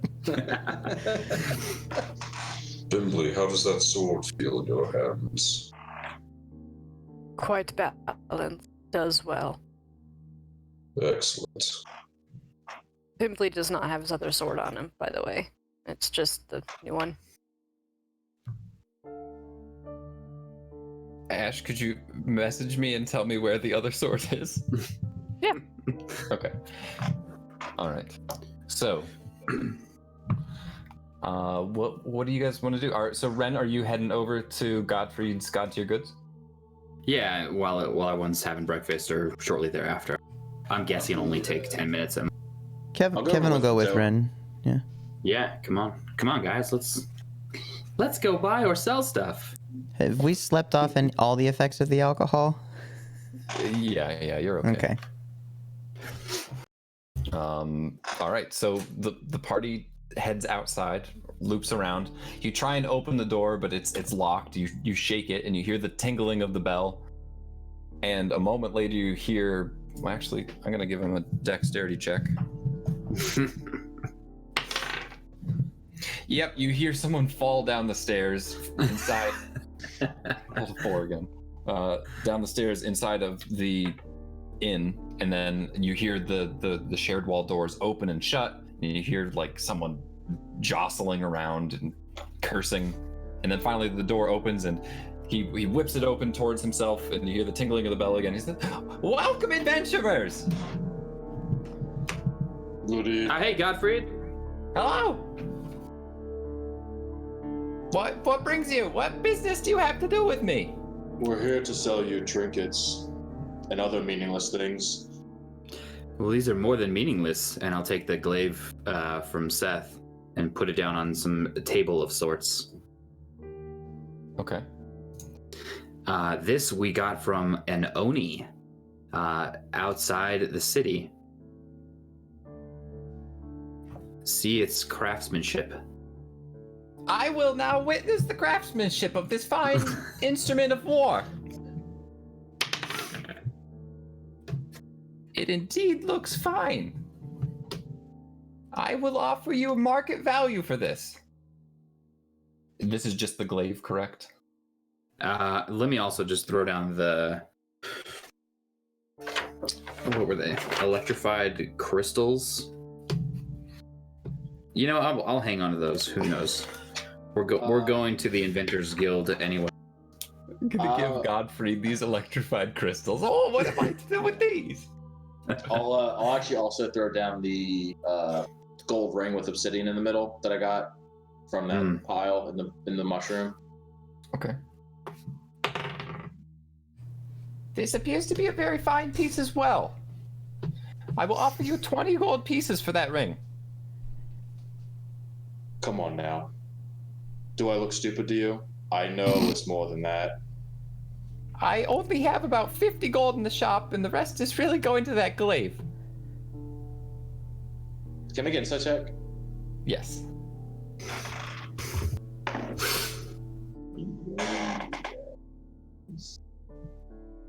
That'll be a 15. Okay. Ren, you can take just the player handbook amount of money. He'll offer you full for that. Okay. Seth, you get the feeling that he is telling the truth. There really just isn't a lot of money. He says, I can offer you free room and board for a week next door. I'm friends with the owner. You seem to be more than friends. Look identical. We're cousins. We have very similar facial structure. What do you have in your inventory? Maybe sweeten the deal. I don't need room and board. I suppose I could spare one of these health potions. Gimme. Done. Okay, one health potion instead of the gold. That's a fair trade. Well, I'll know more when I get this ring, checked out. I don't have much of an eye. But he reaches back into his special barrel that is lightning as of late, and he swaps the potion for the ring. All right. Say, Jakob, or Gottfried, sorry. Gottfried. Yes, do you have splint mail? Oh, I'm afraid I don't have anything like that. You'd probably have to go to the military district. Very well. In time. It's not Fuck. a rush. What's splint mail? Just better armor than this chainmail I hastily grabbed on my way out for this adventure. Yes, I have some chainmail too. What is splint mail made of? Is it just a finer quality, different material? From the Roll20 archive, splint mail. This armor is made of narrow vertical strips of metal riveted to a backing of leather that is worn over cloth padding. Flexible chainmail protects the joints. Falk pulls a book out of thin air to read. I cite my history and knowledge of battle and war and monster hunting. Okay, nerd, we get it. Well, I only ask because I'm wearing this chainmail too, and I'll take an upgrade if we happen to be able to afford it. Yes, splint mail tends to run fairly cost effective at about 200 gold pieces on the market most places. I am anointed by Goddess Shar. She protects me. I am immortal. Didn't you just say to Kevin, thank you for the berries since you were unconscious last night? He fed me while I slept. He was dead. I brought him back. Exactly. I was unconscious. Sun protection. Kevin will Yeah. remember that. Yet here I stand. Unending. Yes. Anyway. Come on, let us go. We have no idea if this danger outside the walls has grown. Very well. So the party exits the storefront if you are all concluded with your business. And you are heading to the ramparts of the wall? Yes. Okay. Over the ramparts we watch. Indeed, you all ascend back up the stairs exactly where you were before when you witnessed the creature at the beginning of the session. You are all free to make perception checks. In the meanwhile, not much has changed. The mists just cover the landscape beyond. The morning sun, however, is of course shining down on them, sort of in a reflecting way, blinding you a little bit. It's a 19. Okay. 10 for me. 13. 8. I got like a 7. Okay. All right, Thok, you are the only one who really notices anything happening. And I will say, in the mists, you do see some movement. It's not that large billowing mass, that huge creature. Wherever that is, it's submerged and it's still. However, you do make out figures, humanoid figures, almost just silhouettes in the morning sun, just moving ever so slowly through the mists. Does there seem to be any pattern? I would say that you probably just can't make it out without actually entering the mists and getting in there. Okay. This is sort of you just pick it out here and there. Got it. So there is some activity in there that's not just the great creature. Well, no change yet, I guess. Should we be preemptive? Strike first? At this point, I don't even think we could wade ourselves into the mist without becoming infected. I was in it yesterday and came out unscathed. You were wearing an amulet. True, I did have the peria. I don't believe we have the time to wait. I heard a voice in my head that said they will grow ever stronger as the more we wait. Fool around. I heard the same voice.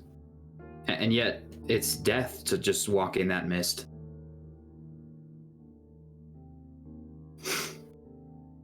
Bimbly is the only one who can walk through without harm. I still have the peria. Yeah, how many peri-ups do we have? 1. Oh. We've just been trading it off every time someone walks in. Yeah. We could go to the Adventures Guild. Maybe they can make us more. It's not. I think the area where we get the peri-ups is in another part of the city. But one, I think they're too expensive right now. But going to the Inventors Guild, we may be able to find more answers. Find a few of my people from the Gloamlight. Find this Reginald Fluffinright and the book. That sounds like a plan to me. But we cannot take too long. The monstrosity outside grows and the fog thickens. Where's that wench? I wonder if she can direct us. I don't know. The last time I saw her was outside when I talked to Caden, and then I blacked out, and then I woke up in the bar. Seth, you did pass the Inventors College on your way to the Temple of Mask. Okay. It was right after the CWJR, the Joint Regiment building. It was dark and you couldn't see anything. You actually couldn't even make out the building, but you did take note of it. I will say that I believe that I did pass the school, the Inventors Guild. I could probably get us there without Fina. Okay, That's on our way. All right. So is everyone in agreement? That's where you guys all want to head? Sure. Me. Okay. Don't have any other good leads. Yeah. Are we looking you- for fluffy bottoms? Is that what we said? Yeah, and maybe Tef or Brock might be there. Okay. Was the guy that opened the door when I went there last night? That wasn't Fluffin, right? Was it? That was someone else. That was Victor Atwall. Victor Atwall. All right. Portly balding fellow in very nice attire. Okay. That guy. That guy. Let me check my glossary or index. My monocle. All right. Okay. So as the party descends from the ramparts off of the wall back down to the cobblestone streets, Thok, you in particular do feel a little wistful. You know, the blade thirsted for this creature's blood, but at the same time, you feel relief just knowing that it's not in your line of sight anymore. Even knowing the wall is more like a fishbowl for this thing, and you feel like the fish trapped within. But nevertheless, you continue walking with the party down the streets past the abandoned, derelict, sort of gothic homes that are all empty, down past the military row, the CWJR, those large carriage barn style buildings that are all interconnected. You pass the empty fighting pits and the empty stables.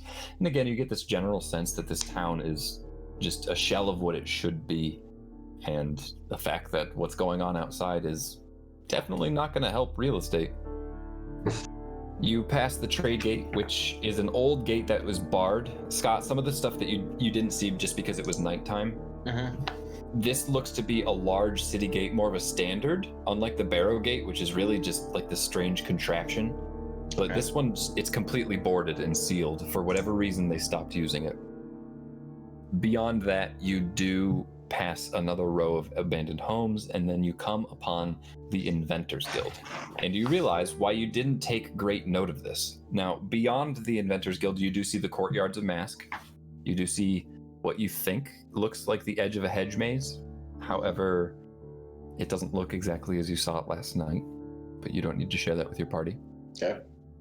The Inventors Guild itself, however, appears to be sealed off by a mystical light.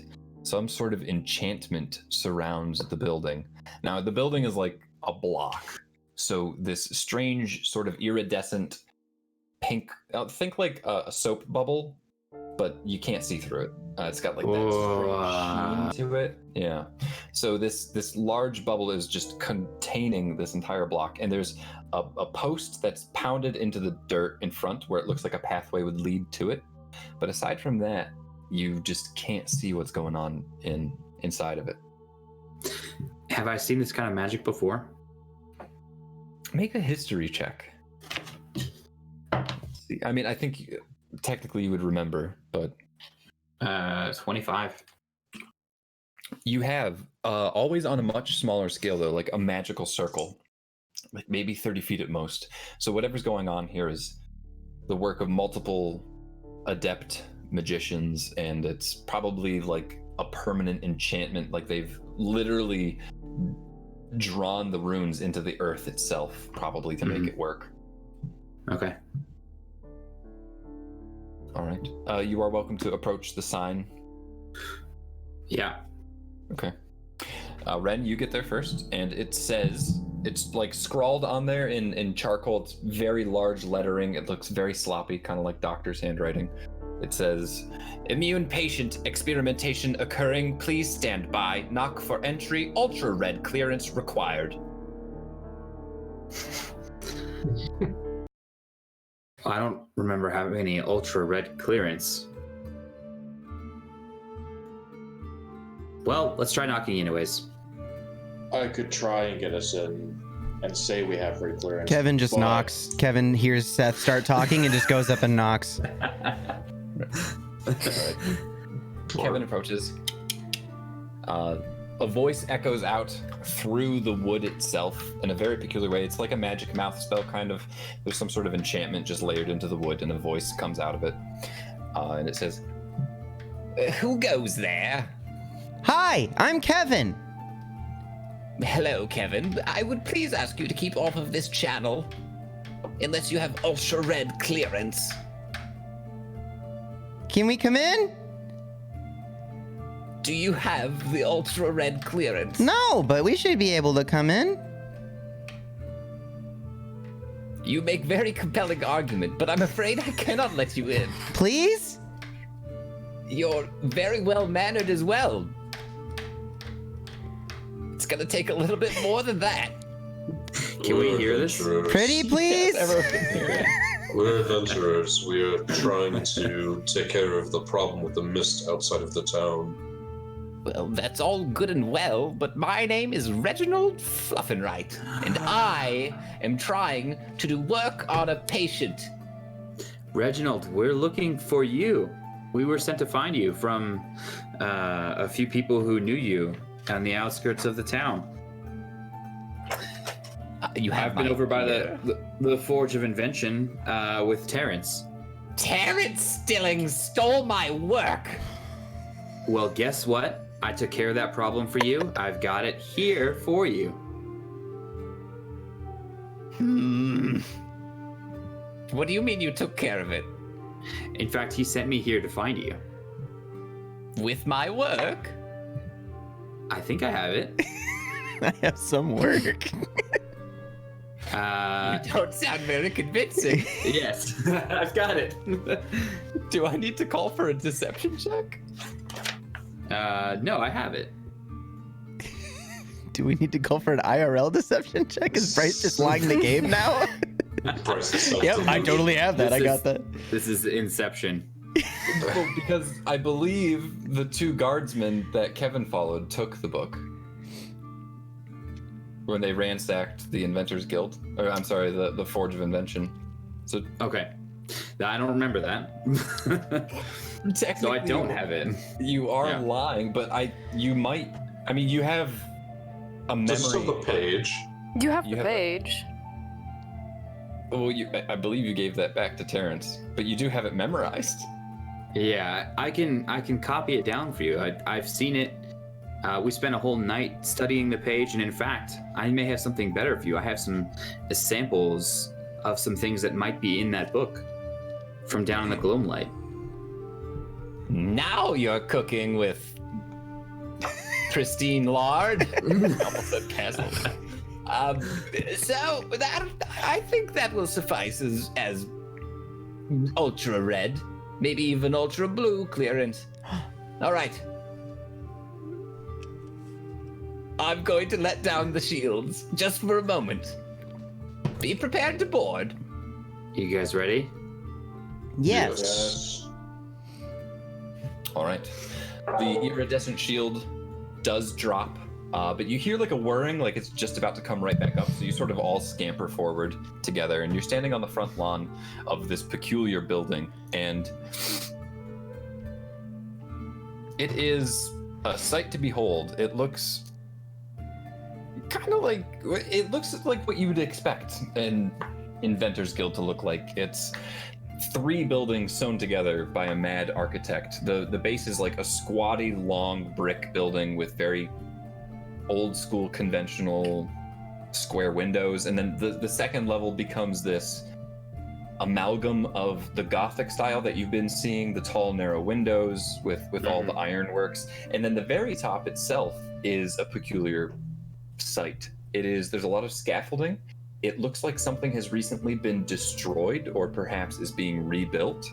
There is a lot of exposed beams, and like the siding is all ripped out and the roof is almost completely gone. Instead, there's this series of strange, very well crafted tarps and blankets that are sort of enclosing the upper level.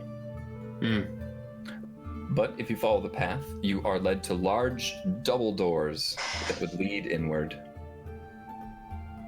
And they swing open, and Reginald Fluffinright in all his gnomish glory stands there before you. He's a whopping 2 feet off the ground, maybe just crazy shock of white hair coming out of his face, his head. It's all unkempt. He's got these sort of violet robes on. A little dingy, perhaps. Just come in. It's good to meet you. Are you who I was talking to? Yes, my name is Ren. Ren. A pleasure to meet you. And he holds out a dainty gnomish hand.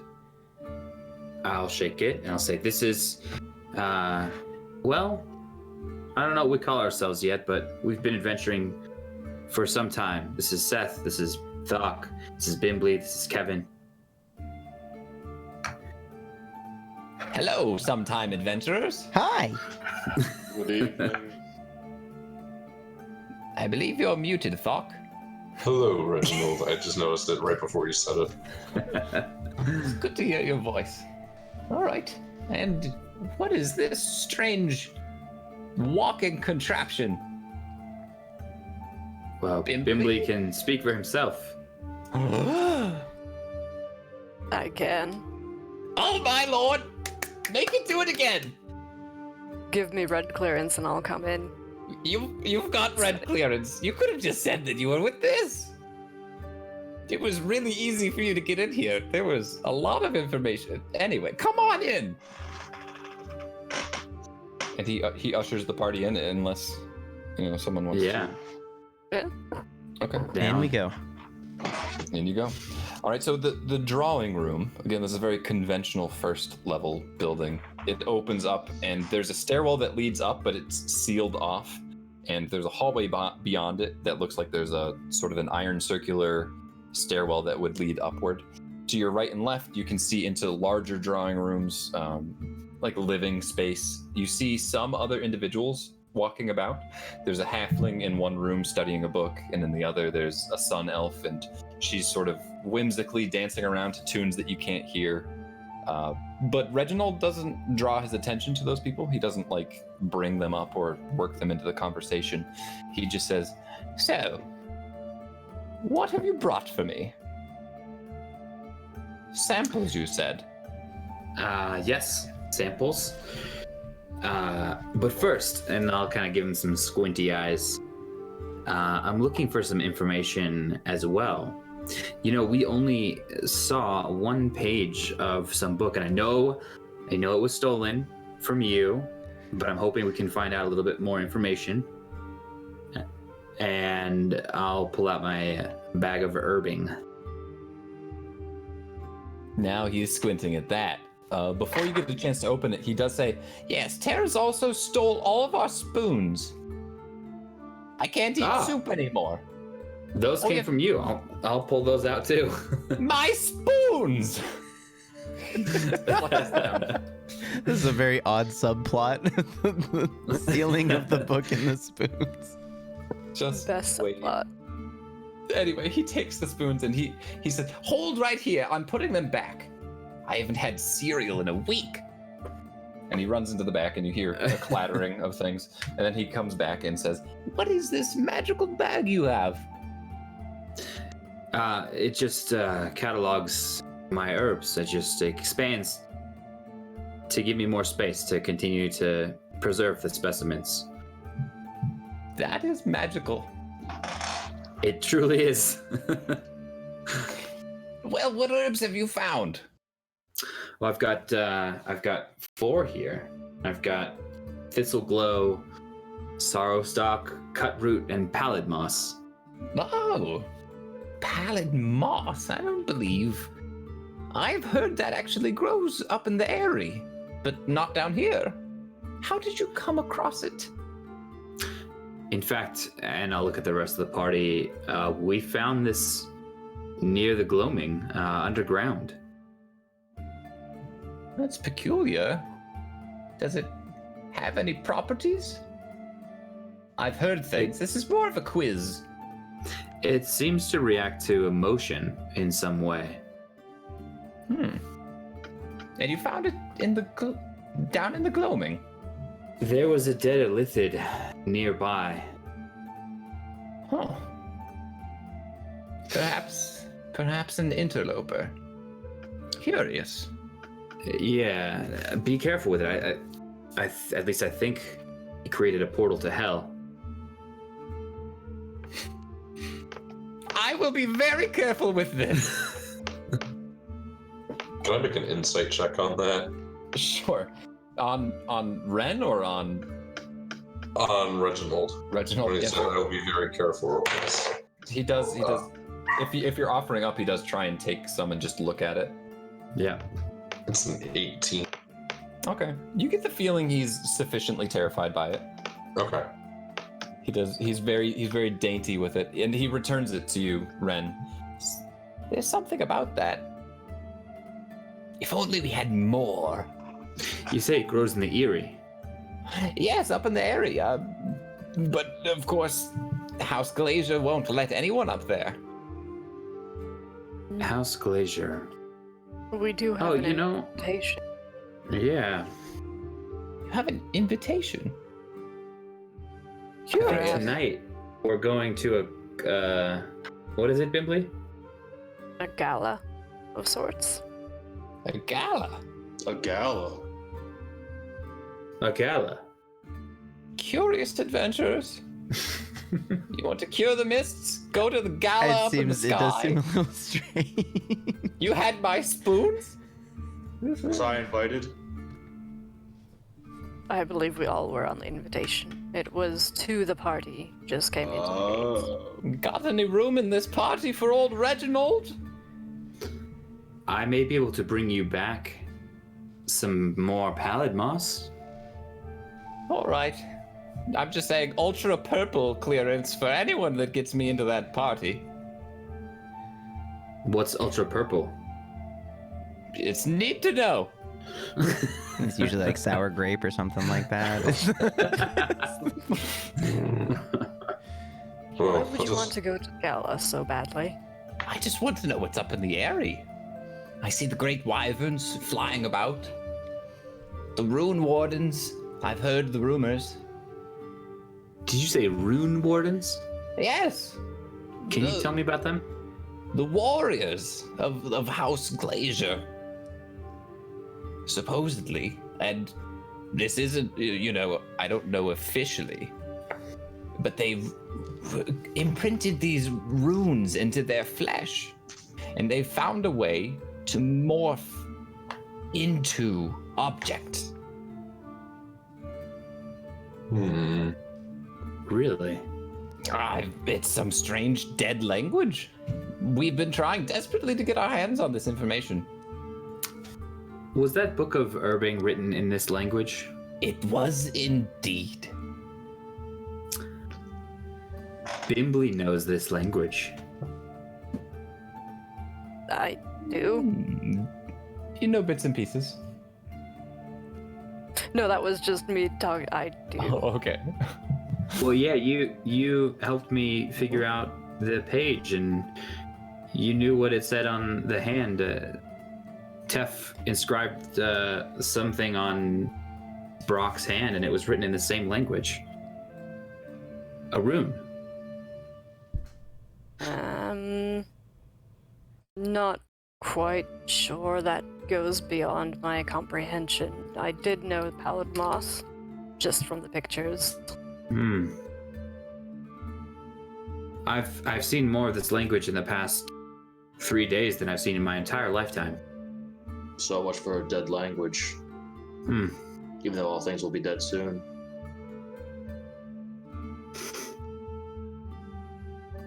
Anyway, What do you mean?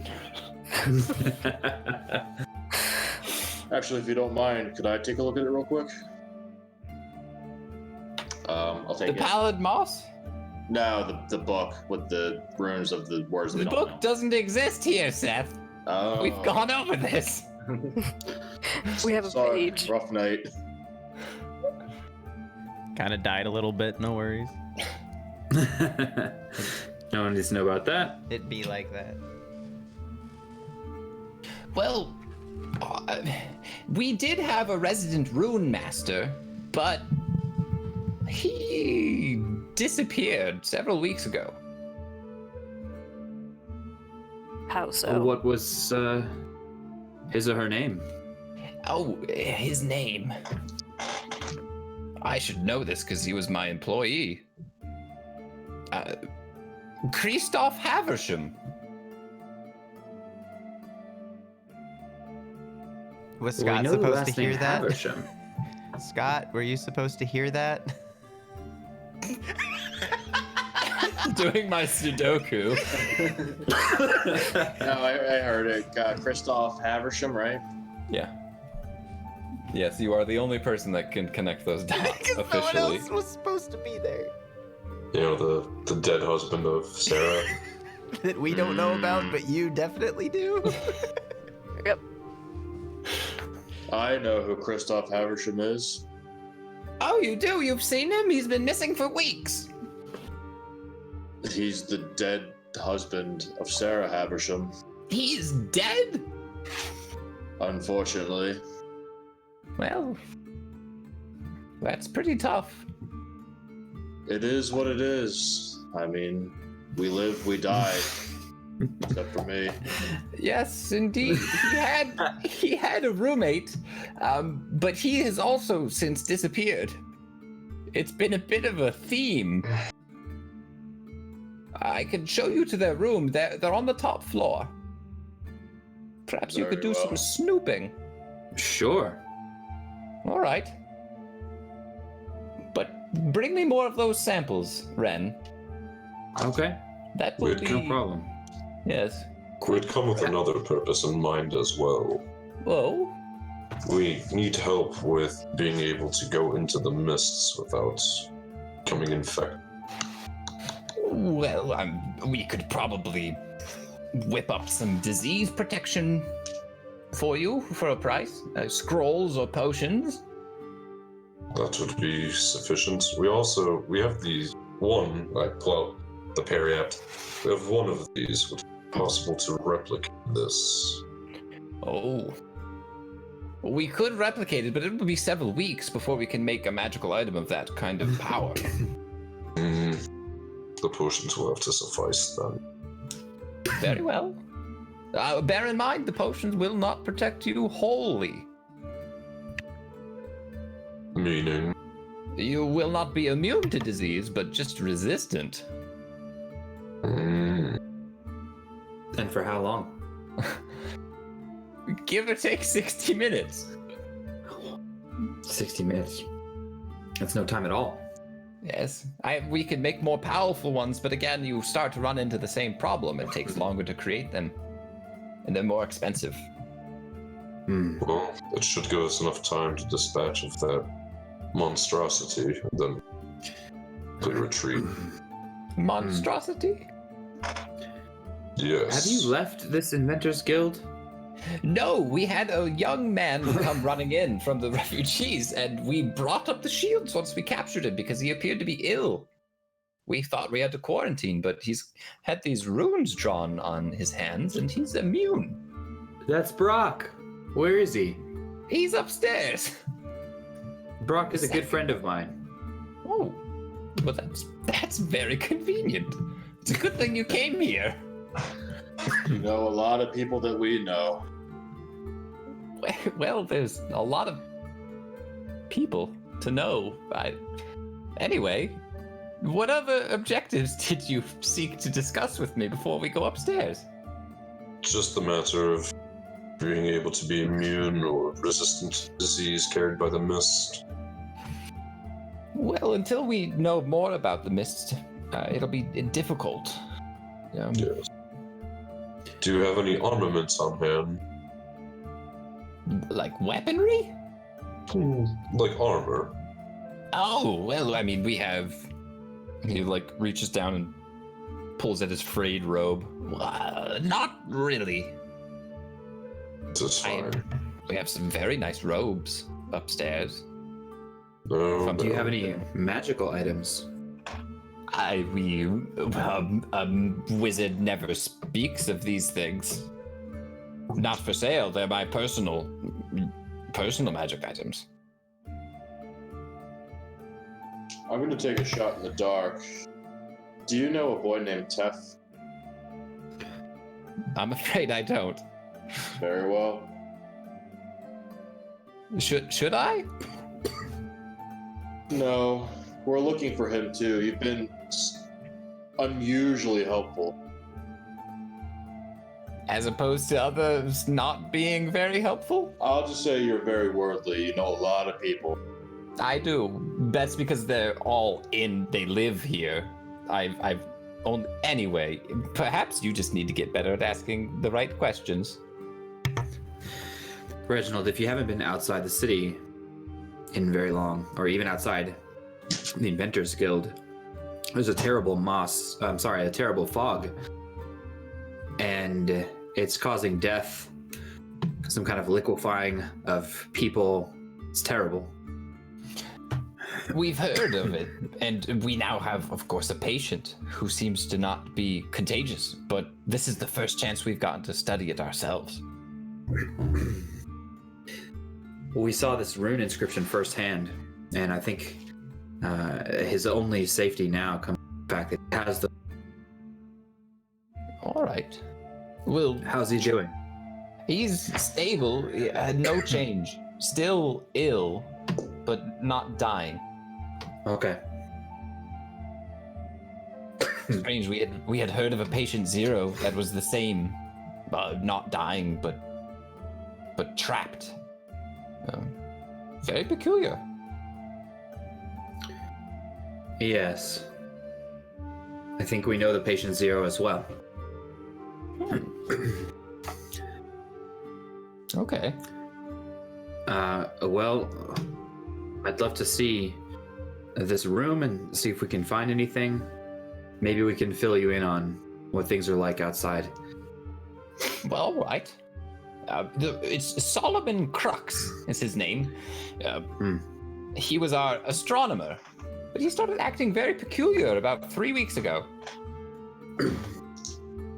What kind of peculiar? It'd be best if I just showed you his room, I suppose. Again, it was shortly after his disappearance that our rune master went a little haywire. Let's go upstairs. And he leads the party up the central winding staircase, straight upstairs.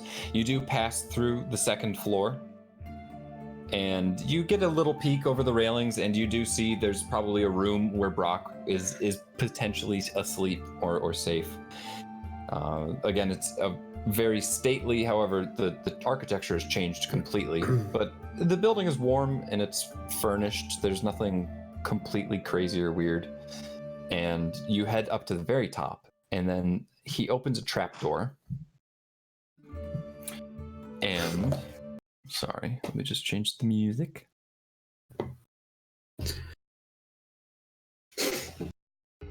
Oops, that's a little too terrifying.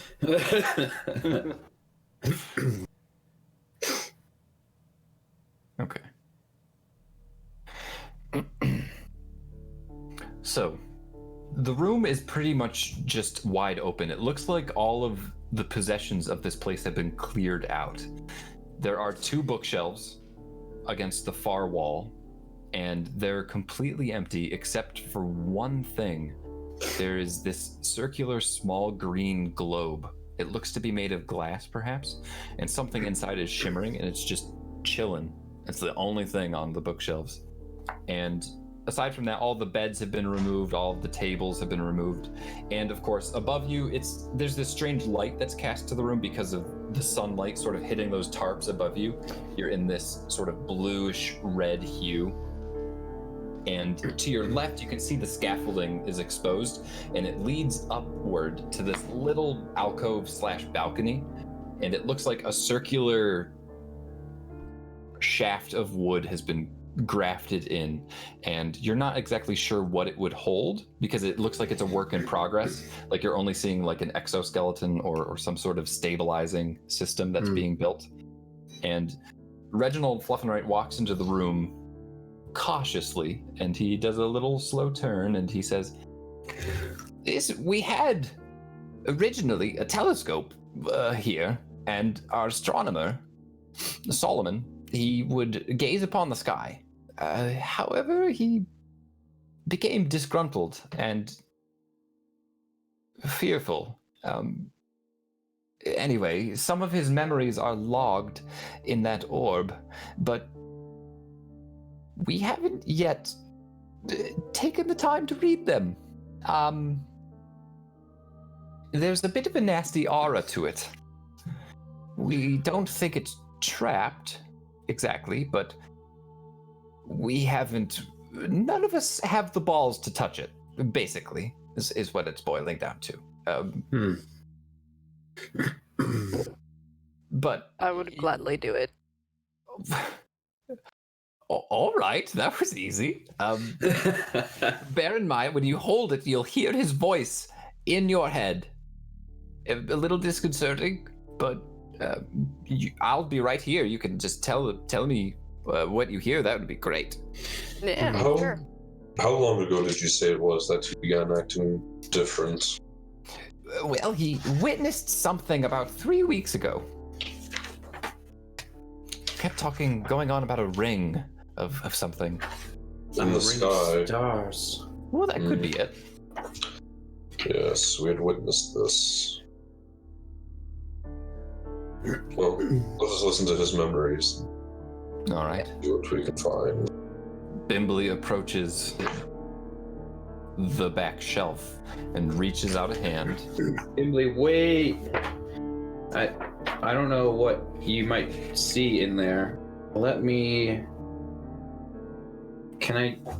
I'm gonna cast Bless on Bimbly. Okay. Bimbly. Well, I guess it's on 3 creatures, so it may as well just also be for Kevin and Thok. Okay. Can more than one person listen in to the memories? No. If Kevin is getting bless casted on everybody, he'll just reflexively cast guidance on Bimbly as well. So Okay. you can add a D4 roll to any number for an ability check. So if you have to make an Nice. ability check while you're doing that, you can add a D4 roll. What does bless do? Saving throw, you can also add a D or attack roll. So I guess you get 2 extra D4s. Is the guidance also saving throws, Ben? Or is guidance skill checks? I believe it's I skill think check. it's a skill. Skill Okay, check. yeah. So D4 for skill checks and a D4 for saving throws, but not a D4 for both. It's like one or the other. It just says ability check, so I'm assuming that's Yeah. skill check. Yeah, it's just checks. Yeah. Okay. So, Bimbly, you thunk forward 1 foot at a time, slowly reaching your hands out towards the bookshelf. The closer you get to the orb, the louder a whisper sounds in the back of your mind.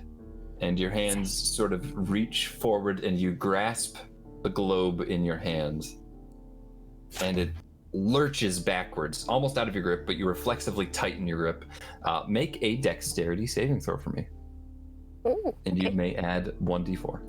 We helped. This is helping. Can I also choose to save that dexterity throw if I want to, or save the D4? It's not a one-time use. Yeah, that one's got some time to it. Okay. Yeah, that'll be for a minute. So Yeah, a minute for Well, both. that's a 12 dexterity. okay. So the bookshelf rocks backward and it just begins to lurch and roll to the side, and you do just barely manage to get out of the way. But the orb, however, slips out of your grasp and hits the ground and rolls backward a little bit. Into I'm gonna what is follow it. now an exposed portal. Are you still following it? Oh. As you head What color is the portal? blue. Bluish green. I'll follow it and stop just in front of the portal and look back to the others like, Kevin will go for it. dude, Kevin begins scampering toward it. Yep. I'll go with Kevin. We better go. All right. I'm Kevin. I do things. Or wait, Are can you I all- can I actually stop Kevin and like try and hold him just like for a second? Just like hold up, bud. Yes. I will roll a strength contest, whatever it takes. Oh no, Kevin's not gonna Kevin- fight you for it. He's just going for Yeah. the Okay. orb. But if somebody stops him, then he's like, oh, okay, yeah, this is what we want to do. I just assume we wanted the Yeah. orb. I'll Bimbly. stop him just short. Yeah. Well, more down. Kevin sees Bimbly hold the hand out like that, and just reflexively just kind of holds Bimbly's hand, just like, okay, we're holding hands now.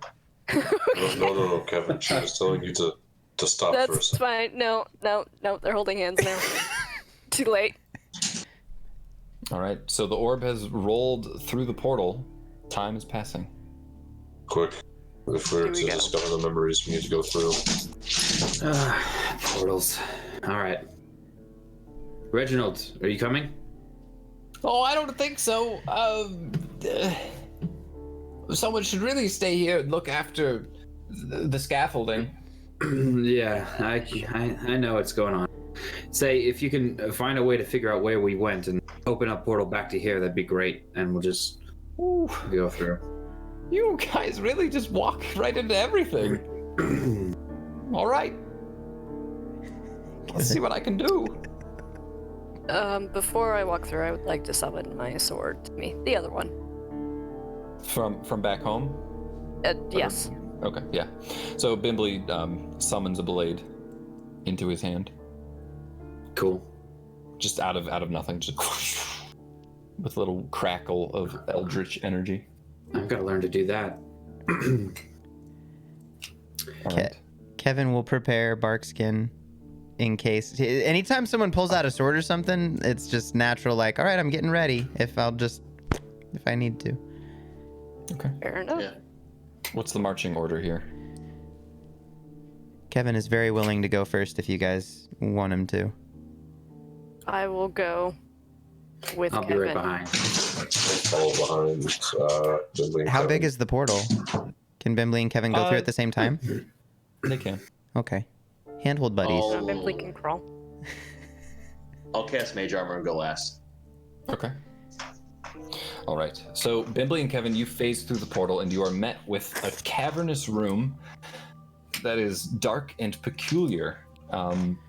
You see the orb has rolled on the ground not far away from you, about 10 feet in, and Thok appears behind you. But Ren, before you get a chance to enter the portal, something begins to shake from behind the other bookcase. Oh no. And a gas begins to filter into the room, and this large creature sort of looms up, just made purely of smoke, although it has a humanoid form. And it says, You will not have my secrets. I will not give them up. I would like the two of you that remain in this room to roll for initiative. Oh, biscuits. No. As all the tanks have left, Are we switching something, Gabe? we will be momentarily. I Okay. just want to describe what you guys are seeing. So 21. you guys are in. Okay. 11. Oh no, we went at the same time too. Oh, balls. As well says, I figured like, oh, the danger will be through the portal, so I'll just follow behind. So I'll be right there. I mean, we're doing it the way we would do it. Such is life. This is predictable. So, yes, the rest of you who have gone through, you are in a dim cavern, and at the far end, there is a strange cocoon-like structure, maybe 5 feet tall, 5 feet wide, just laden with that ectoplasmic goop that you've been doing your damnedest to avoid.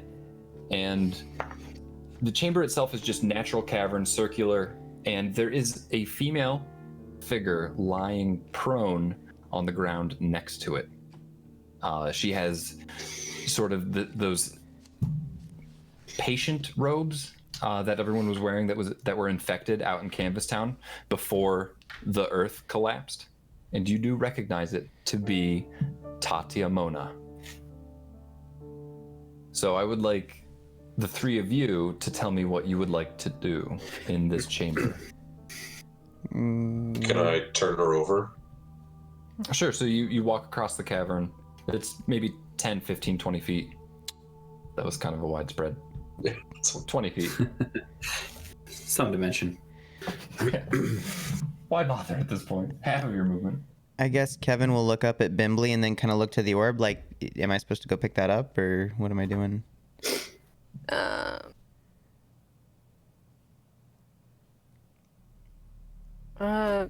Perhaps you should stay away from the ectoplasm, Kevin. Okay. And I can walk up to it. What?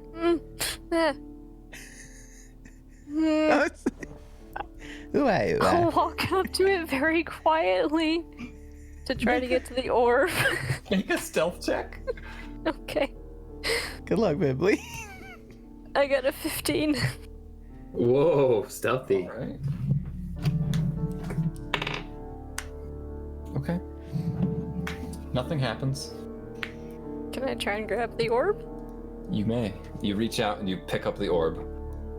Immediately, a voice fills your mind, and you hear... The stars. The answer's in the stars. I know it. You know it.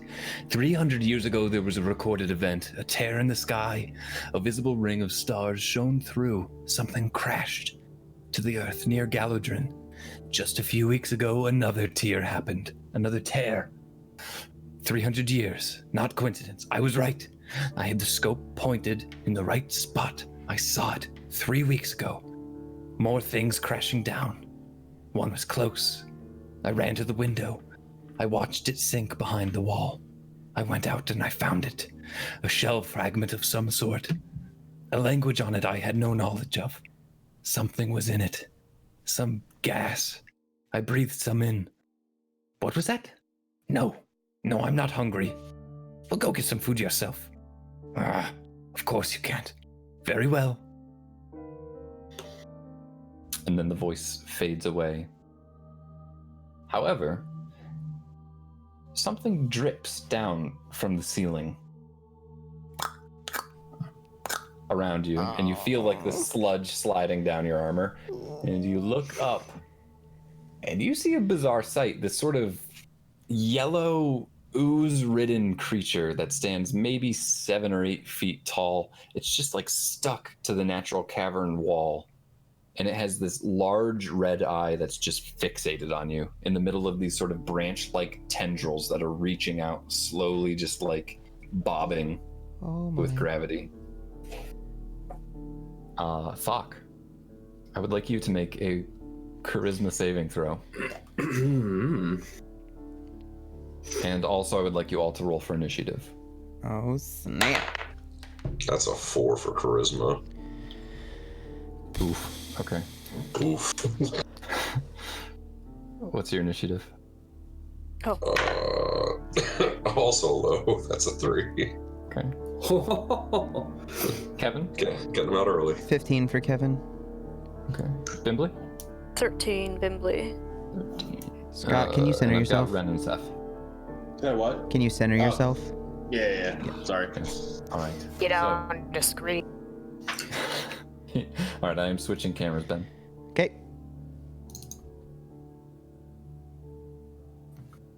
Whoa. Who's first? Oh boy. So Gabe, who's first? I'm gonna have to write everything out. However, first will be Ren. Cool. I guessed correctly. Well, I never roll high on mine, so Shit. I look just at need to that know portal. whose skill set is up on screen, is all. yeah, okay. Yes, it is Ren. So Ren, you are going first. You do see that sort of creature has manifested itself. We'll say that this is Fluff and Right, although he doesn't look very combative. The creature does appear to be hostile. There's no doubt in your mind that this thing wants you dead, and it's like it's manifested and it's ready to lurch downward toward you. If you want to tell me what you would like to do, you may. Okay. Give me just 1 sec. Sure. I'm writing down all the initiative stuff, so. Okay.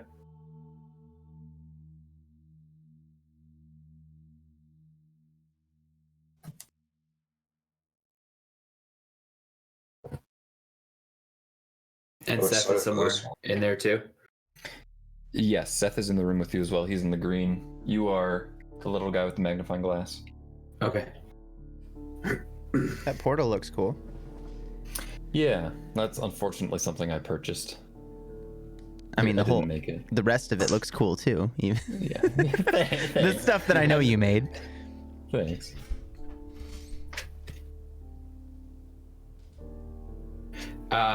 Can I? Okay, I'm gonna cast a shatter spell, Okay. which, like, normally it makes a loud ringing sound, but I'm gonna mold the magic to make it a radiant damage as well. So I want it to kind of emit light in this area, Okay. as it also emits a sound. All right, and you're centering that on the creature? Yeah. Okay. Does that destroy? So you'll have to move like 5 feet so that you can get a sight line. Okay. Does that destroy physical things, or is this just like sound and noise? It'll also do some radiant damage in a 10-foot radius if that affects. Okay. Okay. Do I need to make a save for you? I guess non-magical objects not being carried also take damage. You hear Reginald Fluff and Right scream out, "No!" Yeah, so it is a Constitution save. Okay. I critically failed. Hey! Let me get some more exciting music going for this. I was about to say, I was like, aren't we in a combat? I'm juggling the balls, man. I'm just kidding. I know. All right, let me turn that up a little bit. Yeah, crank that dungeon, daddy. I'm trying. Roll 20 is... I might have to reset it. Okay, so I got him in. So that is a failure. Let me know what kind of damage that's going to deal. 15 radiant. Okay.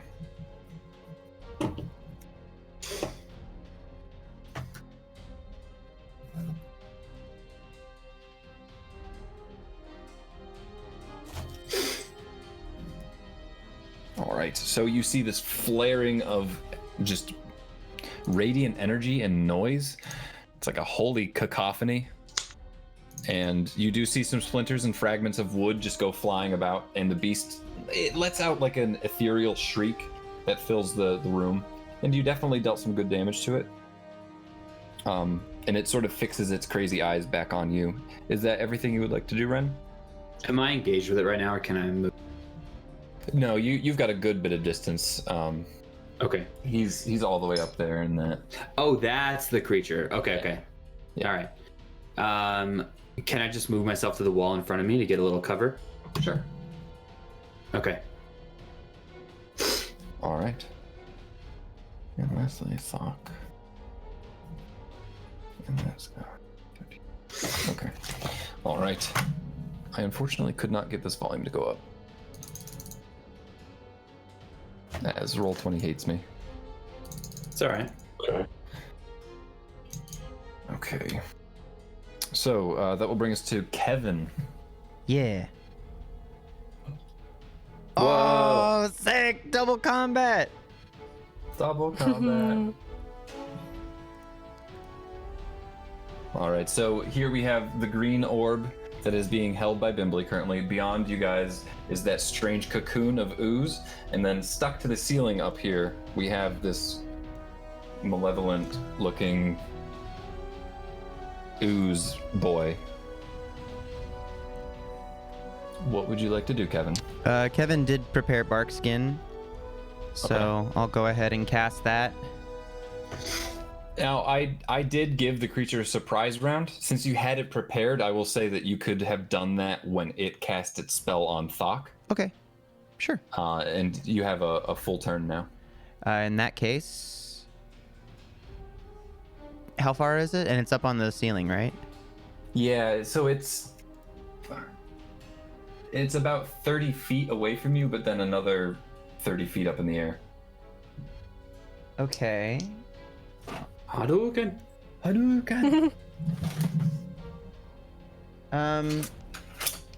So since I already cast that, then I can now cast a spell and then take my bonus action. Yeah. Okay. Oh shoot! No, this is a concentration. Balls. He's about 40 feet away from you. 42. What'd you do? The Pythagorean theorem? Yeah. Nice. And Let's think of that. what? I'm over here with my rulers and my handy gadgets. A squared plus 42 B squared feet. equals C squared. What's my I'm an movement? English major, guys. I took math thinking. So is he on the? And Is he on the wasn't great. ceiling specifically, or does he have? Is he on the wall? Yeah, so he's stuck to the wall. I mean, it's like a dome cavern, so it's ceiling / wall. Okay. Would a bear be able to climb on that wall? If I have climb speed? Does the bear have climb speed? Yes. I'll allow it. Why not? You've got those big boy claws. Let's go! Bitey I mean, Kevin, there's- activate! All right. Here we go. A mighty roar reverbs off of this dome-like cavern. You see Yeah. the ooze shaking. So what's your line of approach here, Kevin? Kevin is. Let's get this bad boy. Beeline right at it. Okay, so you move the full 30 feet to get over to the base of the wall, and then you'll have to climb upward. Yes. So how much movement do you have left? So I have 40 feet, climb 30. So I'm assuming that that's the extent of the movement that I have to get to there. So I'll have to wait till the next turn to start climbing, right? Yeah. So you've used about your 40 to move, and then next turn you can use 30 foot to move upward. Yep. And probably reach it. Yep. So that is Okay. going to be Kevin's turn. Okay, very good. Who next? Bimbly is next. Oh. Holding on to this orb, listening to the ramblings of an insane stargazer. Am I out of the talk vision crazy guy? What do you mean by that? Like, am I still hearing and listening things? Am I impaired in any way? By You're hold- not impaired. Like you could put the orb down if you wanted. Can I put it in a pocket? It's pretty big. It's like a watermelon. So if you've got like a nice big bag, yes. Oh, I'll just place it down on the ground, I guess, off to the side. Okay.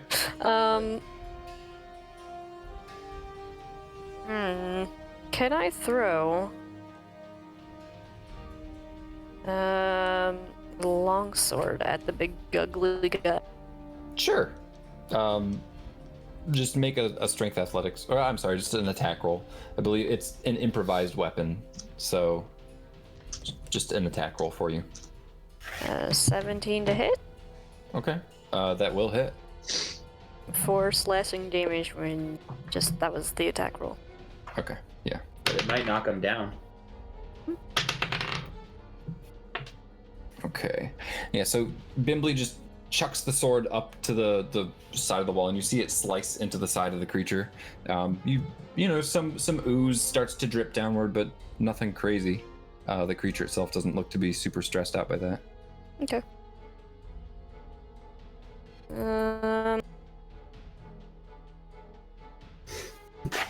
Don't suppose I could reach it.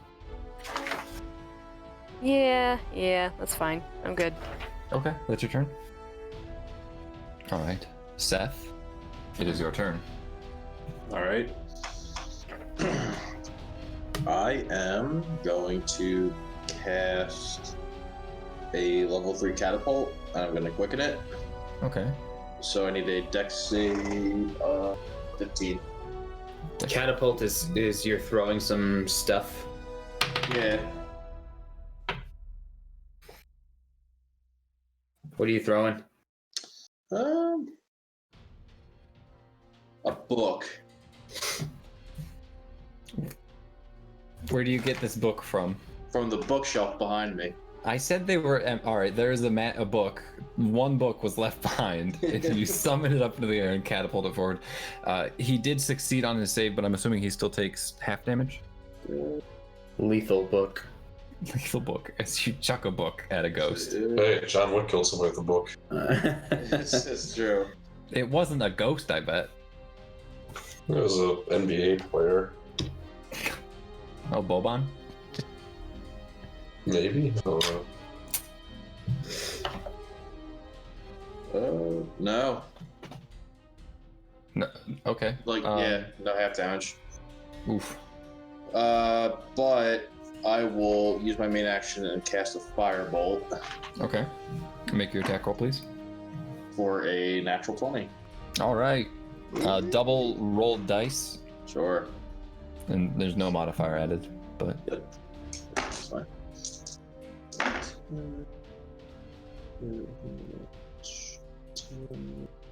25 fire damage. all right. So the firebolt, jeez. All right, he's not looking great. The firebolt slams into the chest of the creature, dissipating even more of that smoky essence. He lets out a howl. However, he is not dead yet. Is that your turn? Yeah. All right, we'll switch back over to the other guys. This creature up top commands your fellow orc to draw his Shit. weapon and strike at his nearest ally. Runs 10 feet towards Kevin. Thok, I need you to make both of your weapon attacks against Kevin. Sorry. It hurts. AC 16. Yeah, they both hit. Yeah, it's going to be a 23 and a 21. They will both hit. Roll me some damage, please.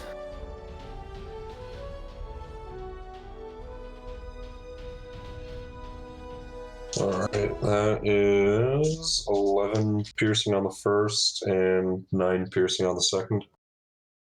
Okay, so you take a total of 20 piercing damage as your ally begins to drive his war pick into the backside of your bear. Don't forget to make Constitution saving throws for your concentration. Then the voice enters your mind, Thok, and tells you to run over toward Bimbly. So you do so. Kevin, you can make an attack of opportunity if you'd like. Gonna guess no. No, Kevin Okay. isn't gonna attack Thok. He understands that there's something that's weird and that's not normal. Yeah, sorry. Gabe, just checking, does concentration for my bless still hold even if they're through a portal? It's ranged, so they might have to be within range. Yeah, I'm gonna say it's probably faded then. Sorry, I'm trying to Okay. stop focusing. It's fine. Gonna keep going. It's okay. Okay. All right. Bimbly, you see Thok come running over, and the creature commands you, Thok, to use your free action to scoop up the globe. Okay.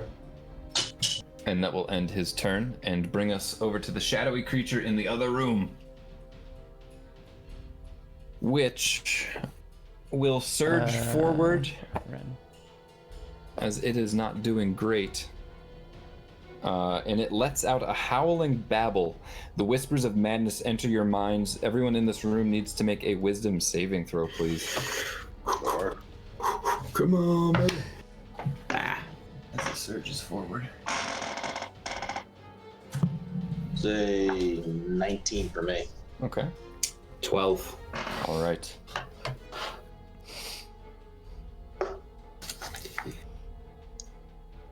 So, Seth, you take 6 psychic damage. All right. Ren, you take 12 psychic damage, and you are stunned until the end of your next turn.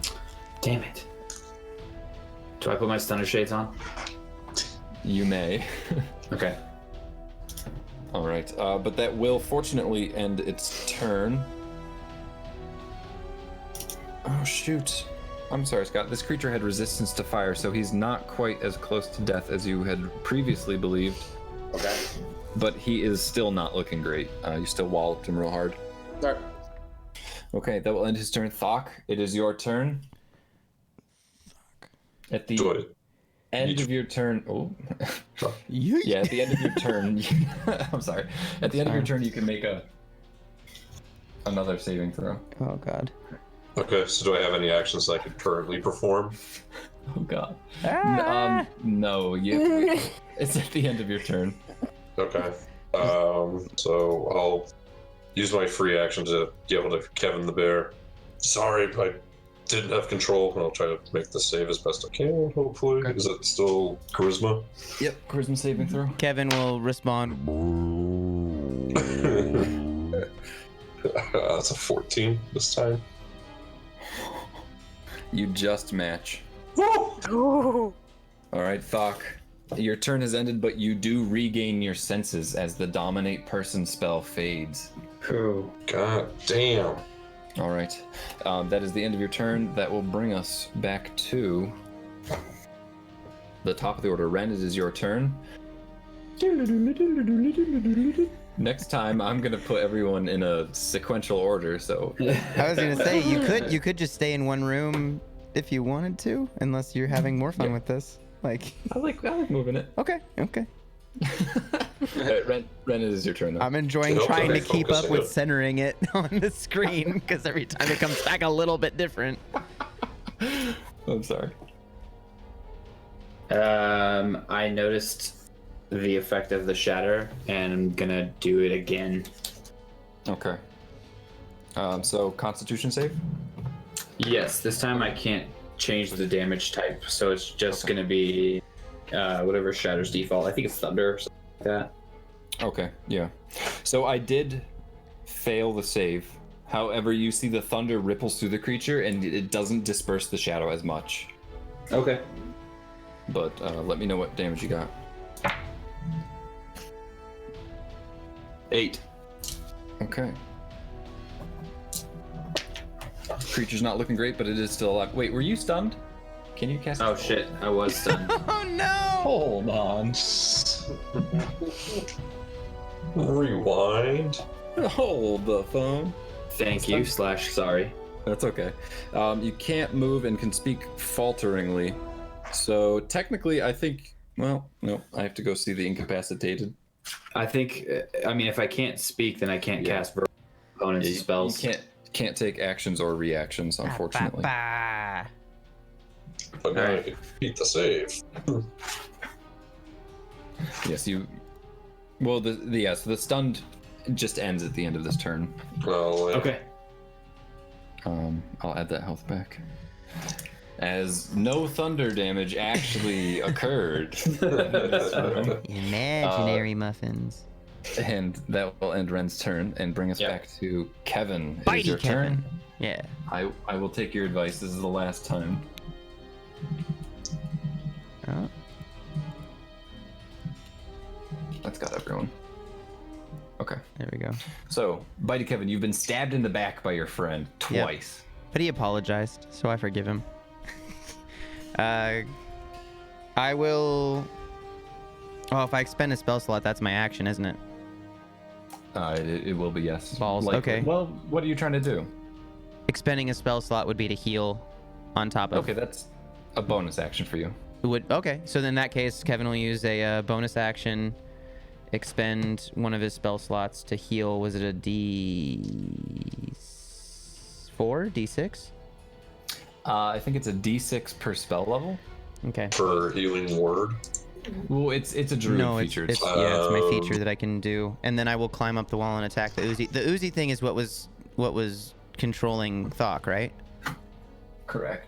Yeah, get Kevin up there. He's climbing up, and I'm gonna mess him up. All right, Kevin, you're within 5 feet of him. You've climbed 30 feet. Smack You're him! hanging off the wall, just slashing away at him. Yeah, yeah, get him. Make your attack rolls, please. I'm adding my health back real quick. Also, are you guys okay going a little over 10? Yeah, it's Fine fine. with me. Yeah. Okay, attack roll number 1, the bite attack, 23 to hit. That will hit. That's a D8. You want damage first or the second attack? Give me damage. Okay, damage. This 5 is 9 damage. Okay. All right. Probably Kevin, tastes you icky. managed- Yeah, no, it's gross. It's worse than the other ooze that you've managed to get in your mouth. which is just, I guess, the life of a druid. Make your Man, claw can attack. you imagine a mouth of ooze? Sounds disgusting. Especially this, it's like a really thick tar-like, almost like melted Play-Doh or like hot cheese, Yeah. but it Ugh. tastes worse and Cheese sulfurous. didn't sound You so guys hear bad. some particularly spicy bear words. It's just and that's and then he'll make his swipey attack. So bitey Kevin turns into swipey Kevin. Okay. 15 plus 5, unnatural 20 to hit. Okay, that'll hit as well. And then roll 4 plus 4 is 8 plus 4 is 12 damage on the swipe piece. Okay. All right. You Get laced swiped. some good attacks, and you are maintaining your position. I may call for an acrobatics check if you get into a hard tussle, just as you're kind of hanging off the wall, like acrobatically taking chunks out of this guy, but not at the moment. That is your turn, Kevin? That is, yeah, I think I used everything I could, so. Okay. Bimbly, it is your turn. I would like to try Friendly. and use Chaos Bolt. Okay. So you're just aiming your sword up top towards the creature and firing off? Mm-hmm. Okay. Make a spell attack? Range spell attack? Mhm. And what is the description of that spell? Oh boy. You hurl an undulating, warbling mass of chaotic energy at a creature in range. Very good. Make your spell attack. 10 to hit.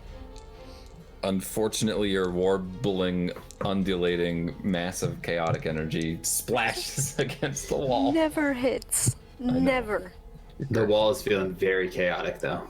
Mm-hmm. Alright, well, It's gonna go out and Can get a tattoo. What are you trying to say? Gabe's got a crushed Campbell's soup can on his chest. Yes, I do. Do you? Show the stream, Gabe. Take it off. I don't know. Anyway, warbling mass of chaotic energy washes against the wall. Is that everything you can do, Bimbly? You do have like other abilities, right? Is that all you got? yeah. I didn't mean for it to sound like that. Before that happens, can I just step in between the orb and Thok, just in case? And I'm gonna action surge Action surge. and throw. I'll throw what is it? My big sword. There you go, great sword. Okay. So you take a two-handed approach and just hurl the bad guy. Just woof woof. Mhm. All right, make that attack, please. 14 to hit. Yeet. That unfortunately clatters against the wall. Come on! All right, you know what? Bounces down. Bimbles, no! I'm sorry. Sorry, yeah. All right, He's actually we still have another attack.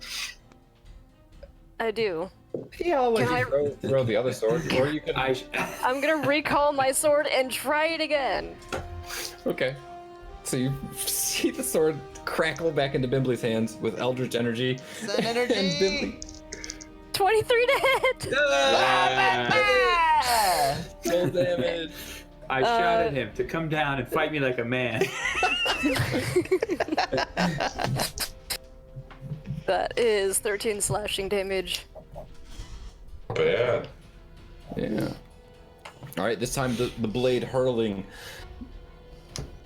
just skewers right into the center of the creature and just begins to like slide down as the ooze parts way for it. Yeah, it's gross. All right, Bimbly, is that your turn? Yeah. The creature's not having to make like checks to see if it's still clinging to the ceiling, right? Mm-mm. Dang. No, that'd be nice. it has like spider climb, so it's Yeah, I like figured. literally fused with the wall. I was hoping. Okay, Seth, it is your turn. Okay. The shadowy element is looming over you. I am going to use Toll the Dead, so I need a wisdom saving throw of 15. Hold up. Trying to get so you can see. Okay, go ahead. Unnatural 20 on the wisdom save. Alright. That is going to be my turn. Okay, Seth starts ringing a bell at the creature, and it just You see little vibrations perhaps in its form, but it does resist. That will bring us back to the Yoklal, which is the oozy creature up top. Bimbly. I'm sorry, not Bimbly. Kevin, it does turn to you. It has used its powerful spell, and it is going to attempt to slam you twice with these tendrils that sort of shoot out of its form. Bring it on! I don't like that noise, Gabe. 24 to hit. Barely. 8 to hit. Barely on the first one, okay? Brown, barely it hits. Okay, so you take 4 bludgeoning damage. Bring it!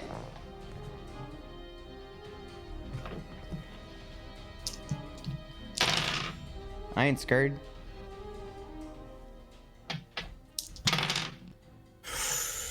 I don't like that noise, Gabe.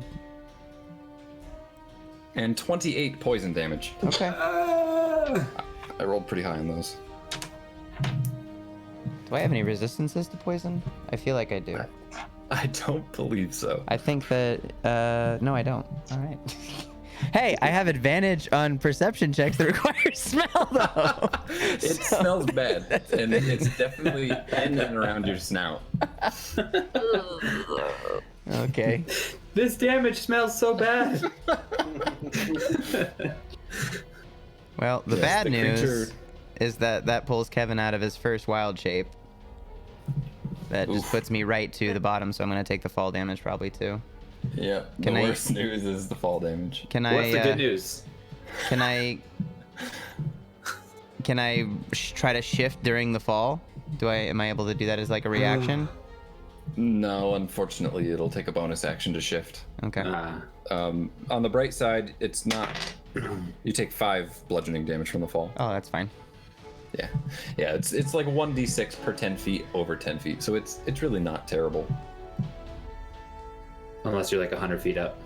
Yep, they give you a terminal velocity. It's like 30d6 or something. That's like the most you can take. Oh, is that all? It's ironic that Kevin's health is actually higher than the bear's health stats. So. Yeah, it's a little. Just keep track of them both. That's just the only frustrating part. No, it's also for anybody who's confused and watching, the bear stats are like added on top of Kevin's normal hit points, so I can expend all of those hit points, and then the only thing that affects Kevin is any overflow. So correct. All right, that was that creature's turn. Now, however, that will bring us back to the shadowy creature floating in the other room, harassing the poor wizards. And this time, it's going to begin to. It actually just sort of approaches you, Seth, and it does a maddening touch. So it's going to make a melee spell attack against you. Okay. Well, it's 14 to hit. That barely hits, but yes. Yes, it barely hits Seth the squishy. And you will take 19 psychic damage. Okay. As his hands just sort of reach around and grab your mind, and you just hear this maddening, churning, just cacophony of voices just spamming back and forth in your brain. Okay. Fortunately, that's the only thing it can do. And that will end its turn and bring us to Thok. Your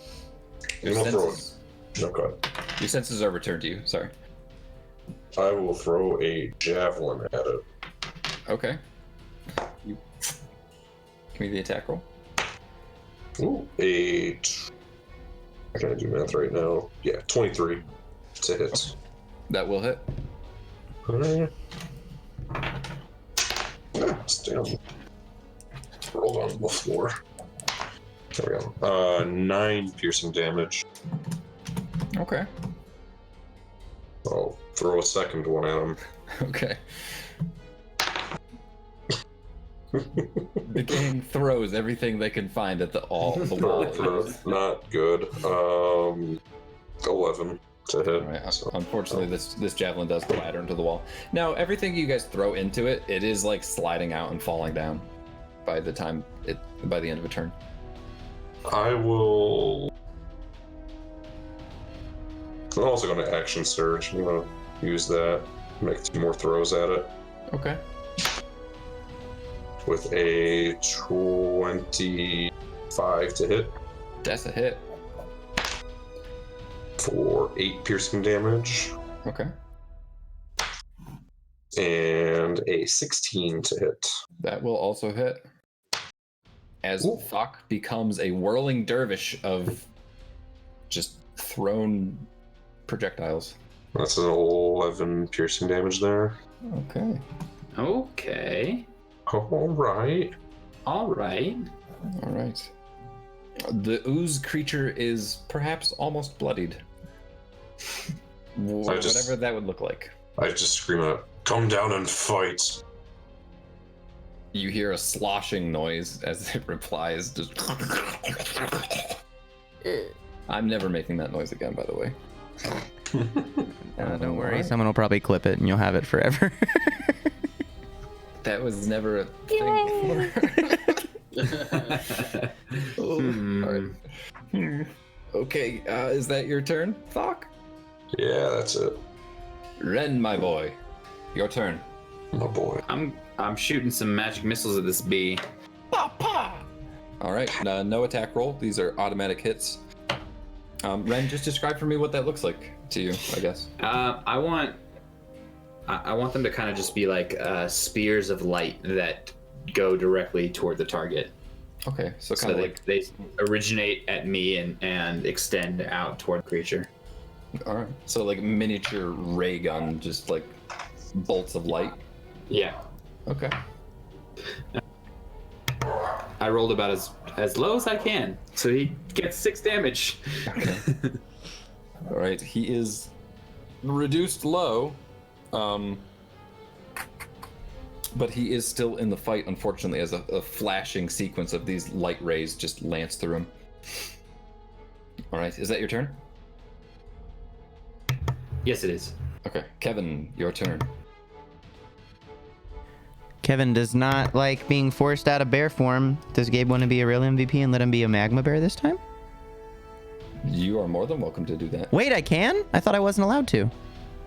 Yeah, I sent the stats to a chat with us a while back. Well, I don't have that loaded up, but let's just... Yeah, I'll find it and add it really quickly.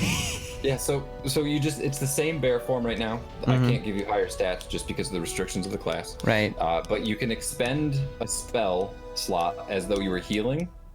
So just as you transform, you expend a spell slot, and it will turn all of your weapon attacks from piercing and slashing to fire. So let's frickin' try that then. Okay. And you can turn it off, as you may find that certain creatures could be resistant to it. Are you trying to tell me something right now, Gabe? Maybe this one's vulnerable to fire. And we'll find out. Kevin becomes a bear, and not only is he a bear, but his jaw is just lined with flame. And you can see, like, the inside of the bear is glowing with this deep ember hue, almost as though you have a volcano within you. Oh, yeah. All right, are you ascending again? Yes. Okay, so that is bonus action. You've expended a level 1 spell slot, and that means that you have 10 rounds. Cool. Of fire damage, should you choose. And of course, you don't have to use it if you don't want to. But make your first attack roll, please. Unnatural 20 to hit. That will hit.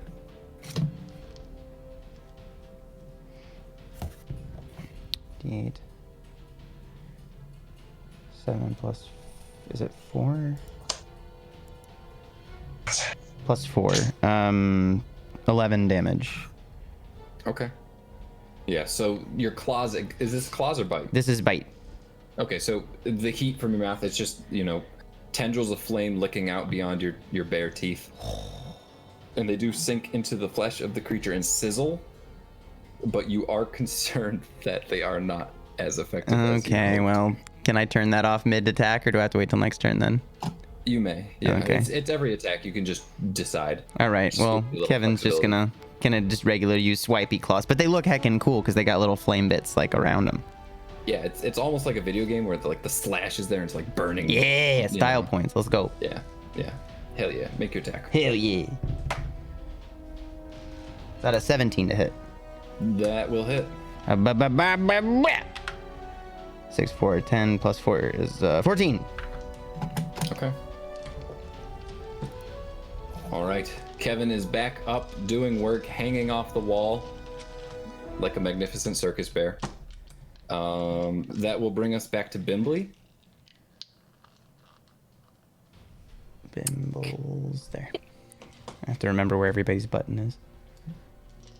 Can I try Chaos Bolt again? You For the absolutely love of God. Do it. Come on. Undulating, warbling, massive chaotic energy. Yeah, no. What'd you get? Get a nat 1. Just my heart. Bad luck with that. I'm never gonna be able to hit one of these.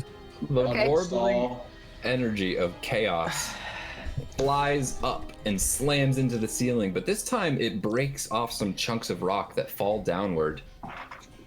And they land in that heap of ooze, and it just splatters it all over the chamber. Just That's I not. lied. I'm pretty good at that sound. It's not good for him. Anyway, so that splatters across the form, the woman that's lying face down, and over Thok and Bimbly, which, fortunately for you guys, are currently the two people that it doesn't matter. So what could have been a crisis is not. However, you are, of course, covered in oozy goop again, which is kind of gross. Yep. Goopy. All right, Thok is probably Yuck. just getting used to it at this point. He doesn't care. All right, Seth, it is your turn. All right. I have a question. Can I quicken a cantrip and then use another cantrip as an action? You may. Okay. So I am going to use Shocking Grasp and quicken it. Okay. So it's a 17 to hit. Okay, that does hit. Okay. What's the other spell that you're gonna use for thematics? Can I double up on Shocking Grasp? Is that like a thing I can do? Sure, man. Yeah. Okay. So Make another attack roll for me. sure. And it's a nat 20 for the other Okay. one. Yes, let's go.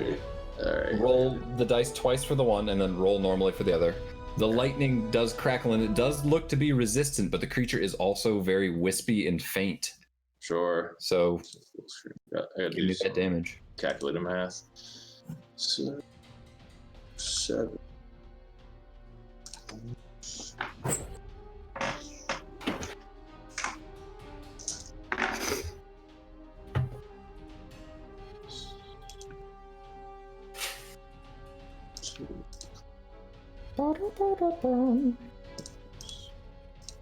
It'll be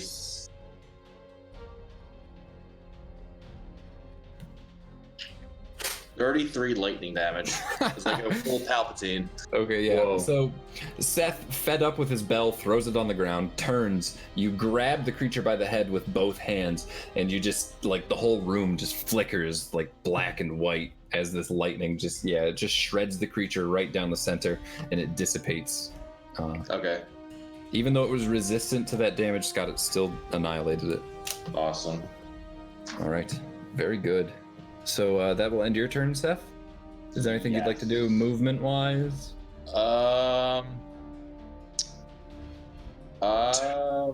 Like through the portal? Probably, Like maybe? yeah, I'll go. Oh, sorry. I'll go through the portal. Uh-huh. And in the like while I'm passing, I'll tell Ren, meet me on the other side. All right. If the party can be relieved, well, I mean, Seth's here. Hooray. But yes, so you jump through the portal. Is that your turn, Seth? Yeah, that's all I got. Okay. Your party probably is wondering where you guys have been, but aside from that, the icky creature up here is going to return fire on you again, Kevin. He's gonna try and lob 2 attacks at you. No poison, please. So 24 and a 22 to hit. Jeez, Benny Crimbus. Okay. Forgive me, Benjamin. That's fine. I don't need this book anymore. Okay. Yikes. Just tell me it's less than 34 damage, Gabe. Well, it's 13 bludgeoning. Okay. The poison's And now you gone. have to roll 12d6. Golly. God. This thing is very powerful.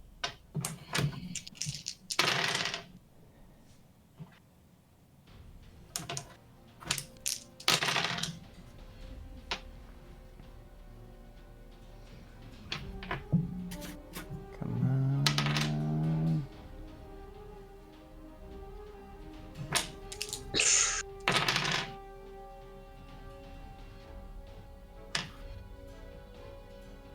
$52 poison damage. Son of a bee. Cool. Well, Kevin's not a bear anymore. Holy crap. I'm sorry. It's unfortunate. You're the only person up there that he can attack. So I don't have a lot of wiggle room.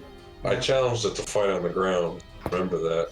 You are yelling at a demon of ooze that can't understand you. You're yelling at sentient boogers. Yeah. Unfortunately, Kevin does revert to humanoid form and fall down, taking an additional 1 point of bludgeoning damage as you fall.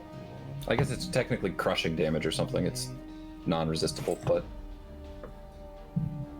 Jeez. Are you still alive, Benjamin? Yep. Okay. Kevin yet lives. However, the creature is still up there, looking down at you. However, it may now need to come down. That will bring us to... That creature is dead. Thok, it is your turn. I will throw my last remaining javelin at it. Okay. It's like 5 of them. You could probably run underneath and collect the ones that you missed with, too. That's what- Throw those. That's what I'm gonna do. After I try to throw this one, it's a 13 to hit. Okay. Unfortunately, that one clatters down as well. Okay, I will go underneath where he is, pick up one of the javelins. How many can I pick up as a free action? I'm just going to say 1. It's Okay. pushing it, really, when you do picking up. Yeah. Sorry. Alright, so I'll pick up 1 and throw it up for the second attack. Okay. Make the attack. That's better. 16 to hit. All right. That does just hit as you chuck it straight up into its form.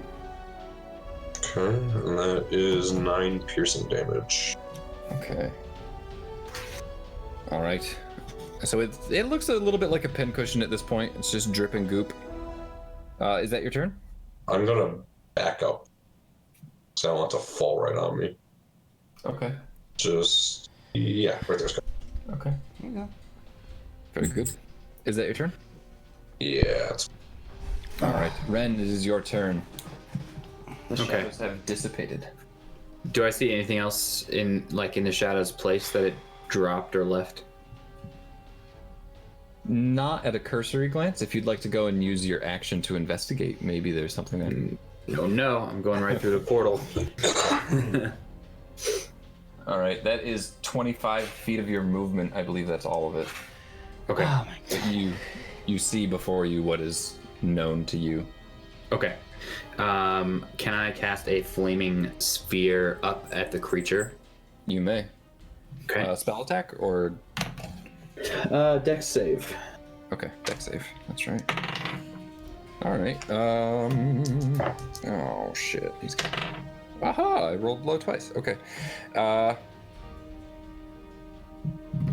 He does fail. Okay. So he takes 7 fire damage, but there's, more importantly, a sphere of fire on him. All right. Very good. So there is a crackling sphere of fiery energy. I'm just going to use this as a stand-in. That's fine. Yeah. Blue, but okay. And again, Kevin found this out the hard way, that fire was not burning the creature quite as much as he would like. but it is still doing damage. As you can see, it's like bubbling now. Yep. All right. Is that your turn, Ren? Yes. Okay, Kevin, your turn. Well, I'm all out of wild shapes to take right now. I'm gonna cast Healing Word on myself and eat a good berry. Kevin just kind of moves out of position a little bit, knowing that he needs to heal up a little. Okay, so you want to back up? Yeah. Back up. Can I head? Yeah, just a back. Just 10. That's just 10 feet. You can move more.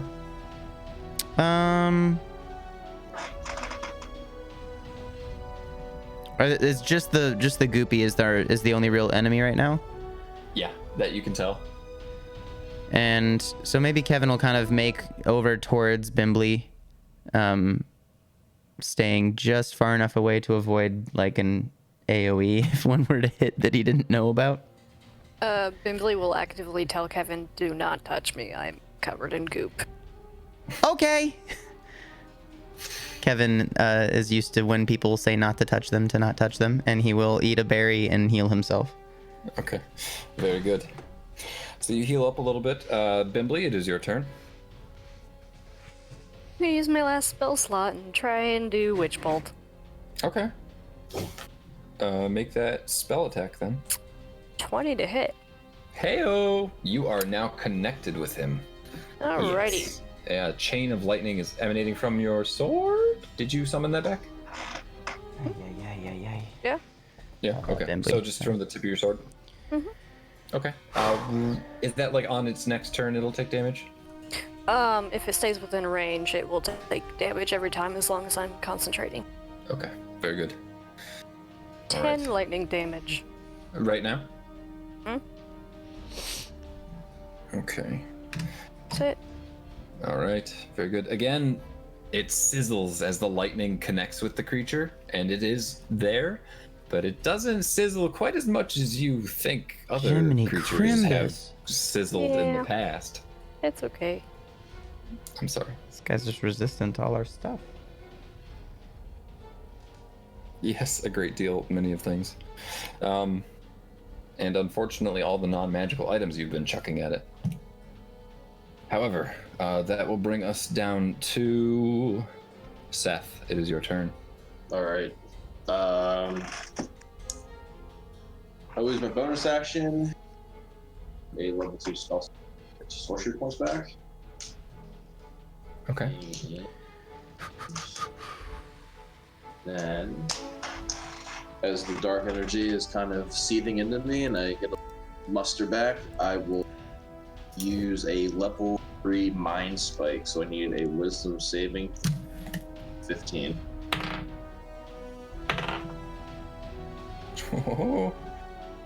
Wisdom? Wisdom. 17. Killing me, dude. It's got magic resistance and it's a big boy. That's fine. I think he still takes half damage though. So check. I hope so. Damage on a failed save, half as much on a successful one. Yep. So.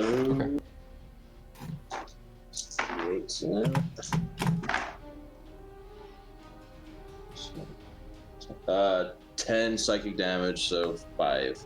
Okay. All right, very good. You slam into the creature's mind, which really there's not a whole hell of a lot going on. And it does shake off the damage pretty well, but you did score a hit. Is that your turn, Seth? Yeah, that's it. Okay. It is the creature's turn. And it's at the start of its turn, Bryce, will it take damage from this? End of its turn. And okay. It is going to disconnect and leap down onto Thok with a Does it take falling damage? It does. Hey.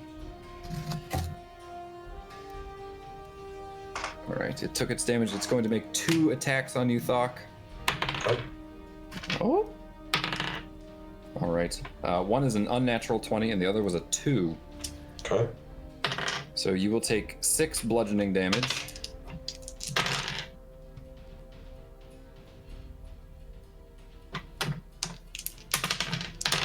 A whole lot of poison.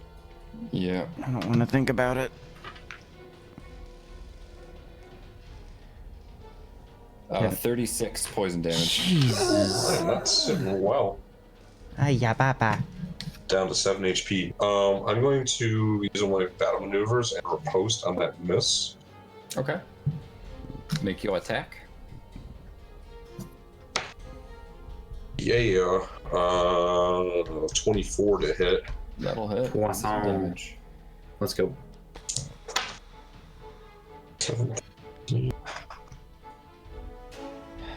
20 piercing damage. Okay. All right. You feel the war pick slam right into the chest of the creature and it slides into it, dealing very good damage. It's not looking great, but again, it has been resistant to most all the damage here, so it's still up on its feet. Okay. All right. Is that your turn? Was a reaction. Okay, yeah, that's right. Fuck. Now it is your turn. All right. I will make my attacks against. Yeah. Okay. Make my first one with a 19 to hit. That'll hit. Okay. I will use a trip attack on it. Okay. So I need a. The thought of tripping slime. So, strength save of 15. Okay. He fails. Hey, he is prone now. And that is. Does it have a prone? It's just like a big puddle of tendrils. For our Technically. purposes, yes. I Okay. guess. Takes 16 piercing damage. Okay. And I'll attack him while he's on the ground with advantage now since he's prone. Very good. And that is another 24 to hit. That will hit. And that's 10 piercing damage. Okay. All right, the creature's not looking great. It's down on the ground, and there's just like little scoopy holes as, you know, Thok just keeps slamming his war pick into it. Okay. And yeah, I'm going to leave that as my turn. I'm going to save second one for a later time. Okay. Ren, it is your turn. Okay. Gonna bonus action move the flaming sphere into it, and main action magic missile. Okay. So, give me the fire damage first. 5. Okay. All right. And then again, are you doing the flashes of light? So the railgun-esque? Yes. Okay.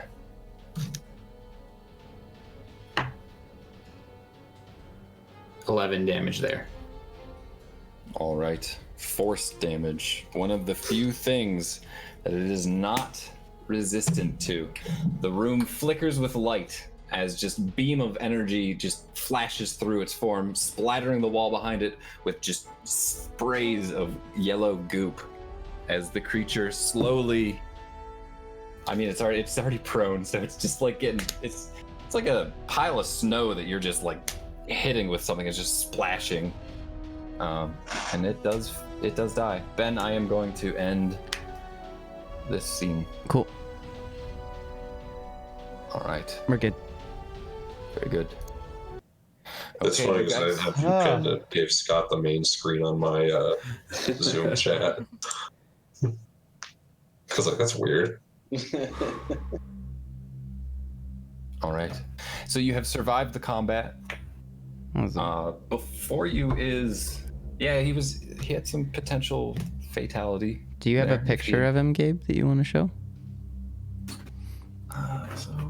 Just You don't have to if it's a pain. I can make your screen big so that people can see, because I'm curious too. I'm curious also. So it's known as a yoke lull.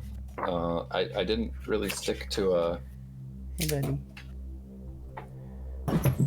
Oh, good. What a grumpy boy. Ooh. Looks like a tree. Yeah, you do. Like a big old, like a booger tree. Hey, buddy. You gonna hop up? No, you gonna go over there? He wants me to feed him. Thank you, Gabe. You are welcome. However, on the ground is Tatiamona, and this strange cocoon of ooze that is half broken open and has that vitriol slime just sort of spattered out of it. what would you guys like to do? Since I have the periapt on, can I kind of just sift through that cocoon to see if there's anything in it? Sure.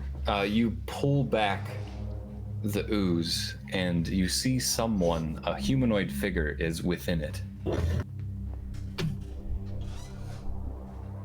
Can I pull him out? Sure. Make a strength check. As you reach in, you grab the arms of the person within. Strength athletics? Yes.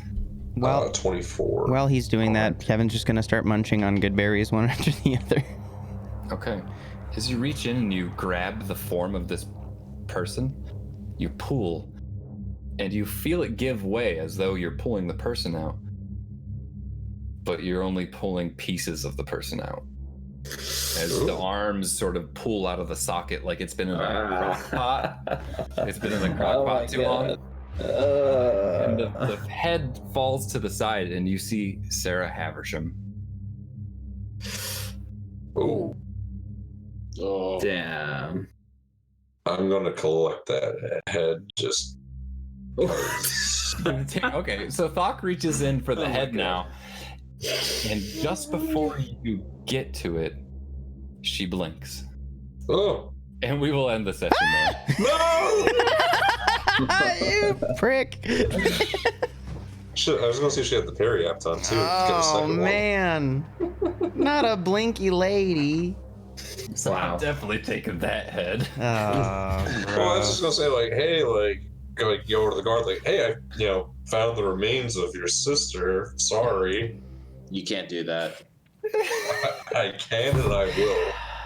yeah, I mean, that's Caden's going to be very confused. All right, excellent game, everyone. Thank you for playing.